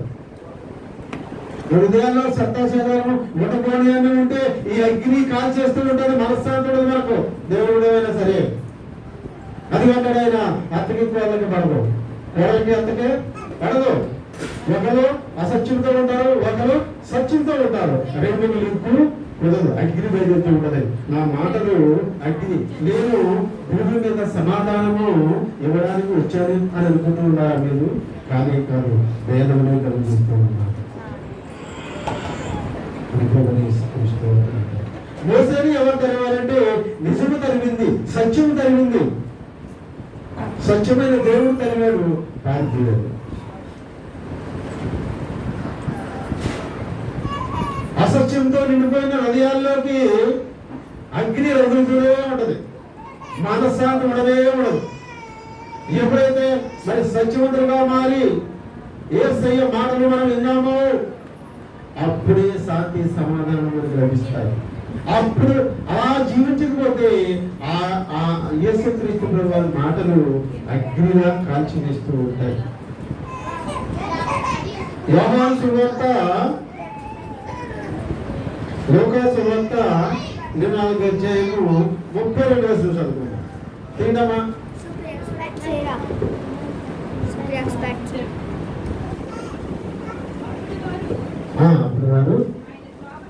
ఆయన త్వరలో ఆయనతో మాట్లాడుతూ లేఖనములు బోధ చేస్తున్నప్పుడు మన హృదయం మనలో మండుచుండలేదా అని ఒకరు చెప్తున్నాడు. దేవునికి స్తోత్రములు, హల్లెలూయా. ఏం చెబుతున్నారు ప్రభువైన యేసుక్రీస్తు వారు ఇద్దరు ఆ అబ్బాయి శిశువులతో లేఖనాల గురించి చెప్తూ ఉన్నాడు. నిజం మాట్లాడుతూ ఉన్నాడు. ఆయన మాట్లాడుతున్న వాళ్ళు వెళ్తూ ఉండి ఆయన ఎవరో తెలుసుకున్నాక అంటూ ఉన్నారేలో ఆయన మనతో మాట్లాడుతున్నప్పుడు మన హృదయంలో మంట మండుతున్నది. సరే, యేసయ్య మాటలు మన హృదయాల్లో ఏం చేస్తూ ఉన్నాయి? మంట మండుతుంది. యేసయ్య మాటలు నిజం పలుకుతూ ఉన్నాయి. మందమతులారా, అలా చేశారు ఇలా చేశారు అనుకుంటున్నారా? క్రీస్తు శ్రమపడి 3వ దినాన లేస్తాడని మీకు తెలీదా? ఈ గలిలయ జిల్లాలో ఉన్నావు కదా, నువ్వు ఈ పట్టణంలో ఉన్నావు కదా. శ్రమపడి చనిపోయి 3వ రోజు లేస్తాడని మోసే గ్రంథం ముందు రాసి ఉన్నది కదా, మందమతులారా అని చెబుతూ ఉన్నాడు.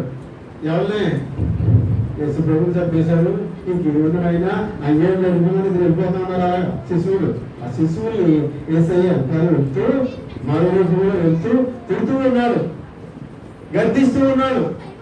అప్పుడు ఈ లేఖనాలు తింటున్నప్పుడు ఈ లేఖనాలు ఏం చేస్తున్నాయంటే ఈ లేఖనము వాళ్ళ హృదయంలో మండుచూ ఉన్నది. వాళ్ళే అంటారు, నేను కాదు. ఆయన మనకు లేఖనాలను వివరించినప్పుడు మనలో మంట పుట్టలేదా? ఆయన మాటలు అగ్ని ఉంది. భూమి మీద నేను అగ్ని వచ్చిందంటే ఎవరికి అగ్ని అంటే దుర్మార్గుడికి అగ్ని, చెడు పనులు చేసిన వాళ్ళకి అగ్ని. దేవుడు నమ్ముకుని కూడా ఆయన మాట విన్న మనకు కూడా అగ్ని. అర్థమవుతుంది? దేవుడు నమ్ముకుని కూడా ఆయన వాక్యానుసారమైన జీవితం జీవించకపోతే నీలో నాలో మంట ముందు ఉండదు, మనశ్శాంతి అనేది ఉండదు. ఆయన మాట ఎప్పుడైతే విన్నావో, ఆయన చెప్పింది ఎప్పుడైతే చేస్తావో అప్పుడు నీకు మనశ్శాంతి. ఈ శాంతి సమాధానం ఇచ్చే దేవుడు ఉన్నాడు. వినకపోతే మాత్రము రగులుతూనే ఉంటది మంట. తల్లికి కుమారుడికి, కుమారుడికి తల్లి, అత్తకి కోడలికి. మోసే పారిపోతూ ఉన్నాడు. యమరాజు అవ్వాల దేశానికి. ఐగుప్తు దేశం అంటే ఉన్నతమైన దేశం, అది అమెరికాలో అంటే మంచి దేశం. అటువంటి దేశానికి రాజు అయ్యే టైంలో ఒక నిజము జరుగుతూ ఉన్నాయండి. ఆయన ఏం చేశాడంటే మెడిసిన్ సంపడం తప్పు. ఆ తప్పు చేశాడు. ఆ తప్పు ఇంకొక ఆయన చెప్తాడు. ఆ చెప్పడము అది నిజము. నేనే సత్యమును మార్గమును. సత్యం అంటే ఎవరంటే ఆయనే. సత్యాన్ని కప్పు పెడితే మన హృదయాల్లో మండవడం మొక్కేద్దాం. అప్పుడు మొక్కేద్దాం. మనం ఎగ్గాలి కదా దెబ్బలో ఎలగలో మొక్కేస్తాం.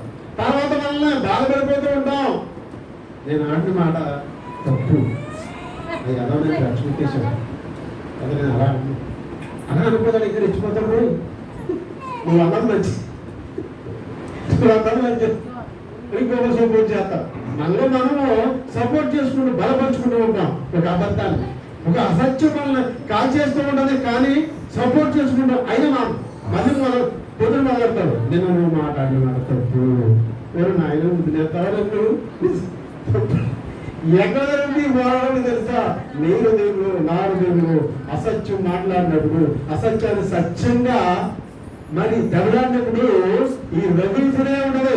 ఈ అవలక్కలేదు. ఇంకా కొంతమంది చూడండి, ఆ కాలం మాట్లాడుతూ ఒక ఉంటారు. ఏమి జరుగుతుందా హృదయం అంటే పోరాటం జరుగుతూ ఉంది. అసత్యము సత్యముతో పోరాడుతూ ఉన్నది. సత్యమైన దేవుడు అసత్యంతో పోరాడుతూ ఉన్నాడు. నువ్వు చేసిన తప్పు, నువ్వు నా బిడ్డవు, నువ్వు చేస్తున్న తప్పు. అలా మాట్లాడు, అలా చేయకూడదు. అసలు అలా చేయకూడదు, ఇలా చేయకూడదు, దొంగతనం చేయకూడదు. మన ఆఫీసే కదని పెన్సిల్ బాక్స్ పట్టుకుని ఇంట్లో పెట్టుకోవడం అది తప్పు. ఎందుకు తప్పు? ఎందుకు తప్పు కాదని మనం అంటాం. అలవాటు అయిపోతుంది మనకి. మా నాన్నగారు అలా తెచ్చాడండి, నేను తెచ్చి తప్పేటండి, అలవాటు అయిపోతుంది అనమాట. అని మనం సపోర్ట్ చేసాం. కానీ దేవుని దృష్టి అది తప్పు. అర్థం ఉంటుంది. ఎందుకంటే నువ్వు చూడు, నీ ఆఫీసులో దొంగతనంగా పెన్సిల్ బాక్స్ పెట్టుకోవచ్చు అని మళ్ళీ చెప్తాడు. నేనే కాదు, నేను ఒకటే బాక్స్ పెట్టుకొచ్చాను. 2 3 బాక్స్ పెట్టుకుపోయి ఉన్నారు చాలా మంది. అలాగంటే తప్పు చేశాను. ఎవరితో చెప్తాడు? మాట్లాడి ఎవరితో చెప్పాడు? ఆ నువ్వుని సమర్థించుకుంటూ ఉంటాడు. కాలుతూ ఉంటుంది హృదయం. అసత్యాన్ని ఎవరిని కప్పేసుకుంటూ ఉంటాడు. మండుతాడు. సత్యం మంట పెడుతూ ఉంటది. అదే ఆయన మాటలు. ఏమంటాయి? నా మాటలు అగ్నివంటి కాదా అని అంటూ ఉంటాడు. టైం అయిపోయింది, ముగించుకుందాం. ఇంకొక వాక్యం తీసుకుని ఒక మాట చెప్పి ముగించాను. యోహాను సువార్త 20వ అధ్యాయము 19వ వచనం ఒకసారి అంటే ముగించుకుందాం. మరి అవలేదు ప్రభు సిద్ధమైతే ఏమండి ఆదివారము వీధులకు భయపడి తమ పూర్ణ ఎన్నికలు మూసి భయపడి ఉండగా యేసు వచ్చి రొట్టెను విరిసి మధ్యలో నిలిచి మీకు సమాధానము కలుగునుగా. దేవునికి స్తోత్రము. హల్లెలూయా. ఇందాకేమన్నాడు దేవుడు? నేను భూమి మీద అగ్ని మీద వచ్చి తిని సమాధానం కలిగి వచ్చానుకున్నావు నువ్వు, కానీ కాదు, అగ్ని వేయడానికి వచ్చాను. ఇప్పుడేమంటాడు దేవుడు? భయపడిపోతూ ఉన్న శిశువు దగ్గరికి వెళ్ళి సమాధానము మీకు కలుగునుగాక అని ఆయన సమాధానము వాళ్ళ మీద ఇస్తున్నారు. ఇంతకు చెప్పినప్పుడు యేసుక్రీస్తు ప్రభు వారు మానవ రూపంలో ఉన్నారు. ఆయన సజీవుడిగా ఉన్నాడు. ఇప్పుడు ఈ మాటకి ఆత్మస్వరూపుగా ఉన్నాడు. ఆయన దేవుని యొక్కకి వెళ్ళిపోయిన తర్వాత నీకు నాకు శాంతి ఇవ్వడానికి వచ్చి శిశువుతో అన్నాడు, నా శాంతిని మీకు నేను అనుగ్రహిస్తూ ఉన్నాను. కాబట్టి మధ్యాహ్నకాల సమయంలో ఆయన అందరూ కూడా శాంతినిచ్చేవాడు. అయితే అగ్ని ఎవరు తగలకూడదని మనం చెప్పుకున్నాం కదా. ఆయన మాట విన్న వాళ్ళకి, ఆయన వాక్ససాకాన్ని రాలేని వాళ్ళకి, అసత్యంతో నిండిపోయిన వాళ్ళకి, నీతి న్యాయంలో తప్పిన వాళ్ళకి ఎప్పుడు అగ్ని రగులుతూనే ఉండదు. మరి సత్యవంతుడికి ఆయన మాట విన్న వాళ్ళకి ఏమి చెప్తున్నాడు కదా, ఏమన్నాడు, నా శాంతిని నీకు అనుగ్రహిస్తూ ఉన్నాను. లేదా మరి మధ్యాహ్నకాల సమయంలో దేవుని ఉగ్రతకు మనం పాత్రగా ఉన్నారు. ఆయన భయకి ప్రాప్తులుగా ఉండాలి మనం. కాబట్టి ఆయన శాంతిని మనం కోరుకోవాలి. కొన్ని విషయాలు మనం విన్నాం. ఎటువంటి లక్షణాలు మనం ఎవరైనా ఉంటే ఎవరైతే మనం సరి చేసుకుందాం. సరి చేసుకుని దేవుని వాక్యాన్ని నిలబడదాం. యేసుక్రీస్తు ప్రభువు చిన్న మాటలు విందాం.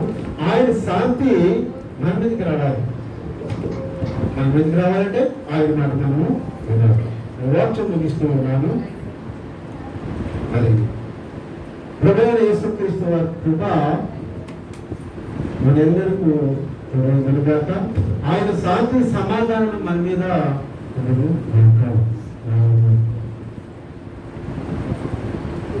పాట పాడుతూ కానుకుంటారా శాంతినంగా మీ ధన్యవాదం. ₹315 కానుకోవాలి.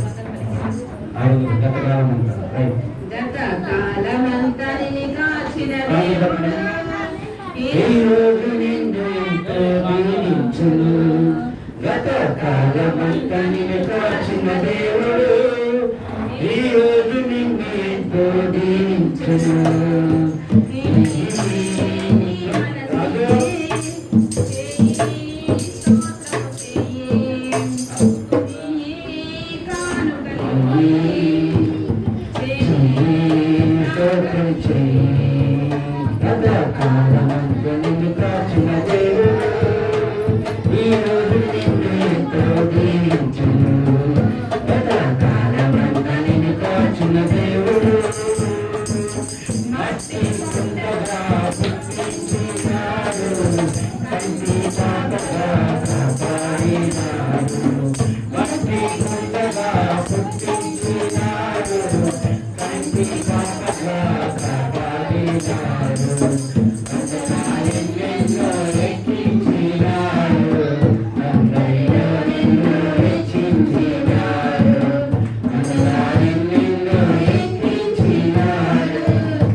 కాబట్టి మరి వచ్చే వారం మీ హృదయంలో కలిగే మార్పు అనగా సాక్ష్యం కానీ ఏదైనా రూపంలో కానీ వచ్చే ఆదివారం చెప్తున్నాం. మరి సమయం దాటిపోతుంది కాబట్టి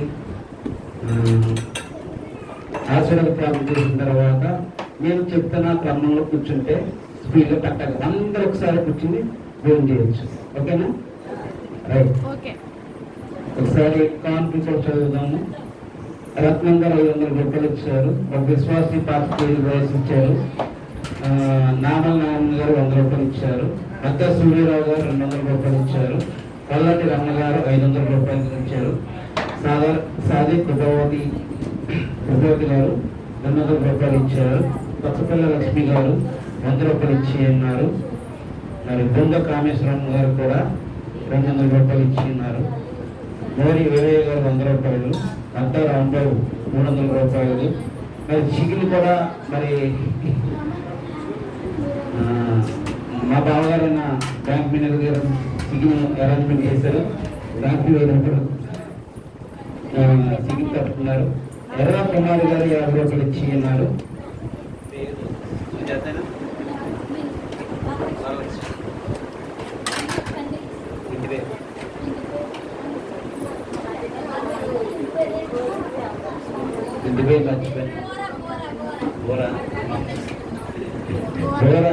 వీరలక్ష్మి 200 రూపాయలు ఇచ్చిన్నారు.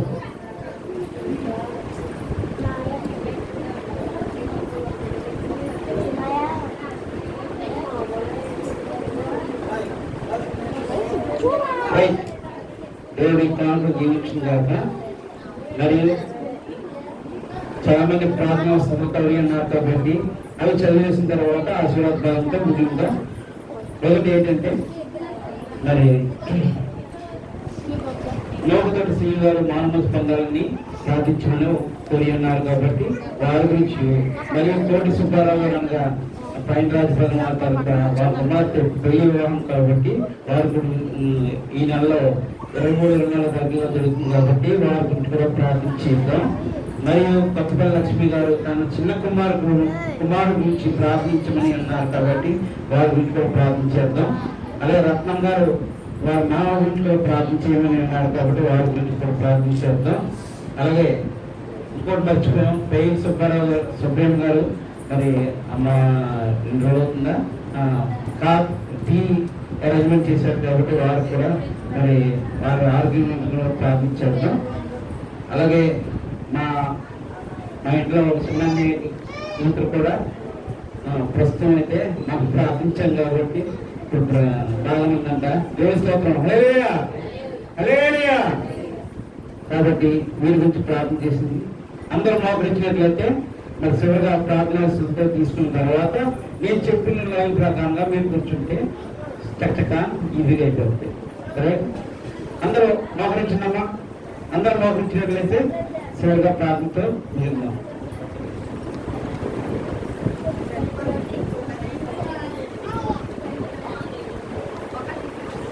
చిన్నపాలెం వరకు ప్రార్థన చేసుకున్నాం.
మీ పాదలో వచ్చిన ప్రతి ఒక్క కూడా నేను దీవించండి. వ్యవసాయం ఇచ్చండి. మీరు మాతో మాట్లాడారు, నా జీవితాల గురించి మాట్లాడారు, హెచ్చరించారు. నా పరిశుద్ధమైన పట్టణంలో మీరు అతిథులుగా ఉండాలంటే, నాతో మీరు ఉండాలంటే ఇది కలిగి ఉండాలి. యథార్థమైన ప్రవర్తన, నీతి నియమములతో కూడి అసత్యమాడకుండా ఇలా కొన్ని విషయాలు మీరు నాతో మాట్లాడగలరు. ఆ విషయాలన్నీ కూడా నా హృదయంలో భద్రపరుచుకుని వాటి ప్రకారం నడుచుకుని మీ పరిశుద్ధ పట్టణంతో మీతో నివాసం చేసుకుంటూ నేను నిర్ణయాలు తీసుకోవాలనుకుంటాను. అది మాకు సహాయం చేయండి. ఆత్మీయంగా తండ్రి, సర్వ సత్యంలోకి మీరు మమ్మల్ని నడిపించింది. సర్వ సత్యంలోనికి మీరు నడిపించి అసత్యాన్ని విసర్జించి సత్యాన్ని పట్టుకునే వాళ్ళుగా, దేవుని రాజ్యాన్ని స్వతంత్రించుకునే వాళ్ళుగా మీరే మార్చండి. మేము మారలేం ప్రభు. మీ సైనికులు కూడా వేరే మేము రప్పించుకున్నారు నాయన. మాకు కావలసిన భూములు, మా కుటుంబాలకు కావలసిన ఆశీర్వాదాలు అన్నీ మీరే దాల్చారు. మొదట దేవుడు రాజ్యం వెతకండి, తదుపరి అన్ని స్థానం. ఇప్పుడు వీళ్ళందరూ మేమందరం కూడా మీ రాజ్యాన్ని వదిలితే అడిగిన అడగకపోయినా వాక్కలకు ఇచ్చింది. స్తోత్రాలు ప్రభు, స్తుతులు మంగళహారతులు చెల్లించుకుంటున్నాము. నా కోసం మరణించి రక్తం కార్చి ఈ స్వరక్తంతో మమ్మల్ని కొని పరిశుద్ధ ప్రజ్ఞానికి వాచ్యగా మార్చిన యేసుక్రీస్తు ప్రభువా, ఏమిచ్చిన రుణం చెల్లించుకోగలము? ఏమిచ్చిన రుణాన్ని చెల్లించుకోగలం తండ్రి? ఏమిచ్చిన రుణాన్ని చెల్లించుకోలేం ప్రభువా. కృతజ్ఞతాస్థితులు చెల్లించుకుంటున్నాము. పూర్ణ దేవుతో, పూర్ణాత్మతో, పూర్ణ శక్తితో, పూర్ణ బలముతో మిమ్మల్ని స్థుతించేవాళ్ళుగా మీరే మమ్మల్ని మార్చండి. రెండో ఆజ్ఞ, మమ్మల్ని నా పొరుగువాడిని ప్రేమించలేమండి. ఆ పొరుగువాడిని ప్రేమించలేకపోతూ ఉన్నాం కదా. ప్రేమించే మనసు కూడా మీరే మాకు మార్చేయండి. కఠినమైన హృదయంలో కలిగించి వేసి మానసిక హృదయాలుగా మార్చి మీ మాట విధేయులుగా మార్చమని అడుగుతూ ప్రార్థిస్తూ ఉన్నాం. భారతంలో వచ్చిన ప్రతి ఒక్క అంతరంగ కోర్పులను నెరవేర్చండి. చిన్నప్పుడు ఉన్నాడు తండ్రి నాయన, ఏ ప్రమాదం నుంచి నాయన పడకుండా వాళ్ళని కాసి కాపాడుతూ ఉన్నావు. అలాగే ప్రభువా, ప్రతి తల్లిదండ్రులు తన కుమార్తె విషయంలో వాగ్దానం సహాయం కోరుకున్నారు, మీరు సహాయం చేశారు. అలాగే సీటీలో తండ్రి అనేక మంది పేరు రాశారు ప్రభువా. ఆ పేర్లన్నీ కూడా ఈ పాదాలకు పెట్టి ఉన్నాం. దగ్గరగా నాకు వచ్చేవాడిని ఎంత మాత్రం చూస్తున్నావు. సీటీలో ఎంతమంది పేరు రాసిచ్చారో బిడ్డలు, ఎవరెవరి పరిస్థితులు ఏ విధంగా ఉన్నాయో మీరు చూస్తూ ఉన్నారు. ఈ సహాయం కోరుకుంటూ ఉన్నారు. మీరు సరి చేస్తారని, సహాయం చేస్తారని ఆ బిడ్డలు పేర్లు రాసి ఇచ్చారు. కాబట్టి ప్రభువా, వారి నమ్మిక చొప్పున వారికి మీరు మేలు చేయండి. వారి సమస్యలు తీర్చండి, వారి బిడ్డలు సరిచేయండి. స్థుతులు. అలాగే ప్రభువా, మన నాగార్జున రాజులకు ఇచ్చిన కుమారుడు విషయంలో కూడా జ్ఞానం గురించి స్వచ్ఛతను ఇవ్వండి. మీ నామాన్ని కనపరుస్తూ, మీ సేవలు చేస్తూ, ఉపవాసకుడిని ఏర్పాటు చేసి ఆ కుటుంబం ప్రభు ఎంతో కష్టపడుతున్నారు. నాగార్జున అవడం మీరు వాడుకునే విధానం బట్టి మీకు వందనాలు, స్తోత్రాలు, స్థితులు. ఆ కుటుంబానికి మేలు చేయండి. యేసుక్రీస్తుగారి కుటుంబం బిడ్డల విషయంలో మీరు కృప చూపించండి. మీకు కాపుదల వచ్చింది ప్రభువా. ఆమె ఏర్పాటు చేసింది, బిడ్డలు కొనసాగిస్తూ ఉన్నారు. మీకు స్తోత్రాలు, స్థితులు చెల్లించుకుంటూ ఉన్నారు. వచ్చిన తర్వాత రోడ్డులను గ్రహించండి. రాకపోకలను సహాయం చేయండి. పరిపాలనలో సహాయం చేయండి. ఉద్యోగంలో సహాయం చేయండి. వ్యాపారంలో సహాయం చేయండి. ప్రతి విధమైన ప్రమాదాన్ని తప్పించండి. గాయపడి అస్తములతో మా గాయము తట్టి ముట్టండి. అనారోగ్యంతో ఉన్న వారికి ఆరోగ్యం ఇచ్చి, రోగులు మేలు ఉన్న రోగులకు శక్తిని ఇస్తున్నాడు. పరమోచ్చుడా మీకు స్తోత్రాలు ప్రభువా. వాక్యాలు తోడుస్తూ ఉన్నావు. మీకు వందనాలు, స్తోత్రాలు, స్థితులు చెల్లించుకుంటున్నాను. అలాగే ప్రభు, ఆత్మకు ఆహారం వాక్యంతో పాటు సరైన ఆహారం కూడా మీరు పెడుతూ ఉన్నారు. ఆశీర్వాద రోజులు మేమందరికీ తీసుకుని దేవాన్ని గణపరచవాలని మార్చుకుంటున్నాం. ఈ రోజు మాకు సత్తులు ఇవ్వండి, బలములు ఇవ్వండి, జ్ఞానం ఇవ్వండి. దాని తండ్రి నా ప్రార్థనని సమర్పించుకున్నాను. యేసుక్రీస్తు శ్రేష్టమైన ప్రార్థిస్తున్నాను. పరమతండ్రి పర్యావరణ నా తండ్రి, ఈ నామం పరిశుద్ధపరచబడుగాక, ఈ రాజ్యం వచ్చుగాక, చిత్తంగా భూమిగాక. మాకు కావాల్సిన అనుగ్రహాలను దయచేసి నగర భావం చేసినారు. నేను క్షమించిన ప్రకారము క్షమించు. మనుషులను తప్ప తప్పించు. రాజ్యం శక్తి నిరంతరం ఉన్నావు తండ్రి. ఆమేన్. శత్రువులకు జయము, అనాధికులకు భయము, ఏ శత్రువులకు జయము, అనాధికులకు భయము, ఏ శత్రువులకు సంపూర్ణ విజయము, హల్లెలూయా, హల్లెలూయా, హల్లెలూయా. స్తోత్రము, స్తోత్రము, స్తోత్రము. ఆమేన్, ఆమేన్, ఆమేన్. ఆశీర్వాదంలో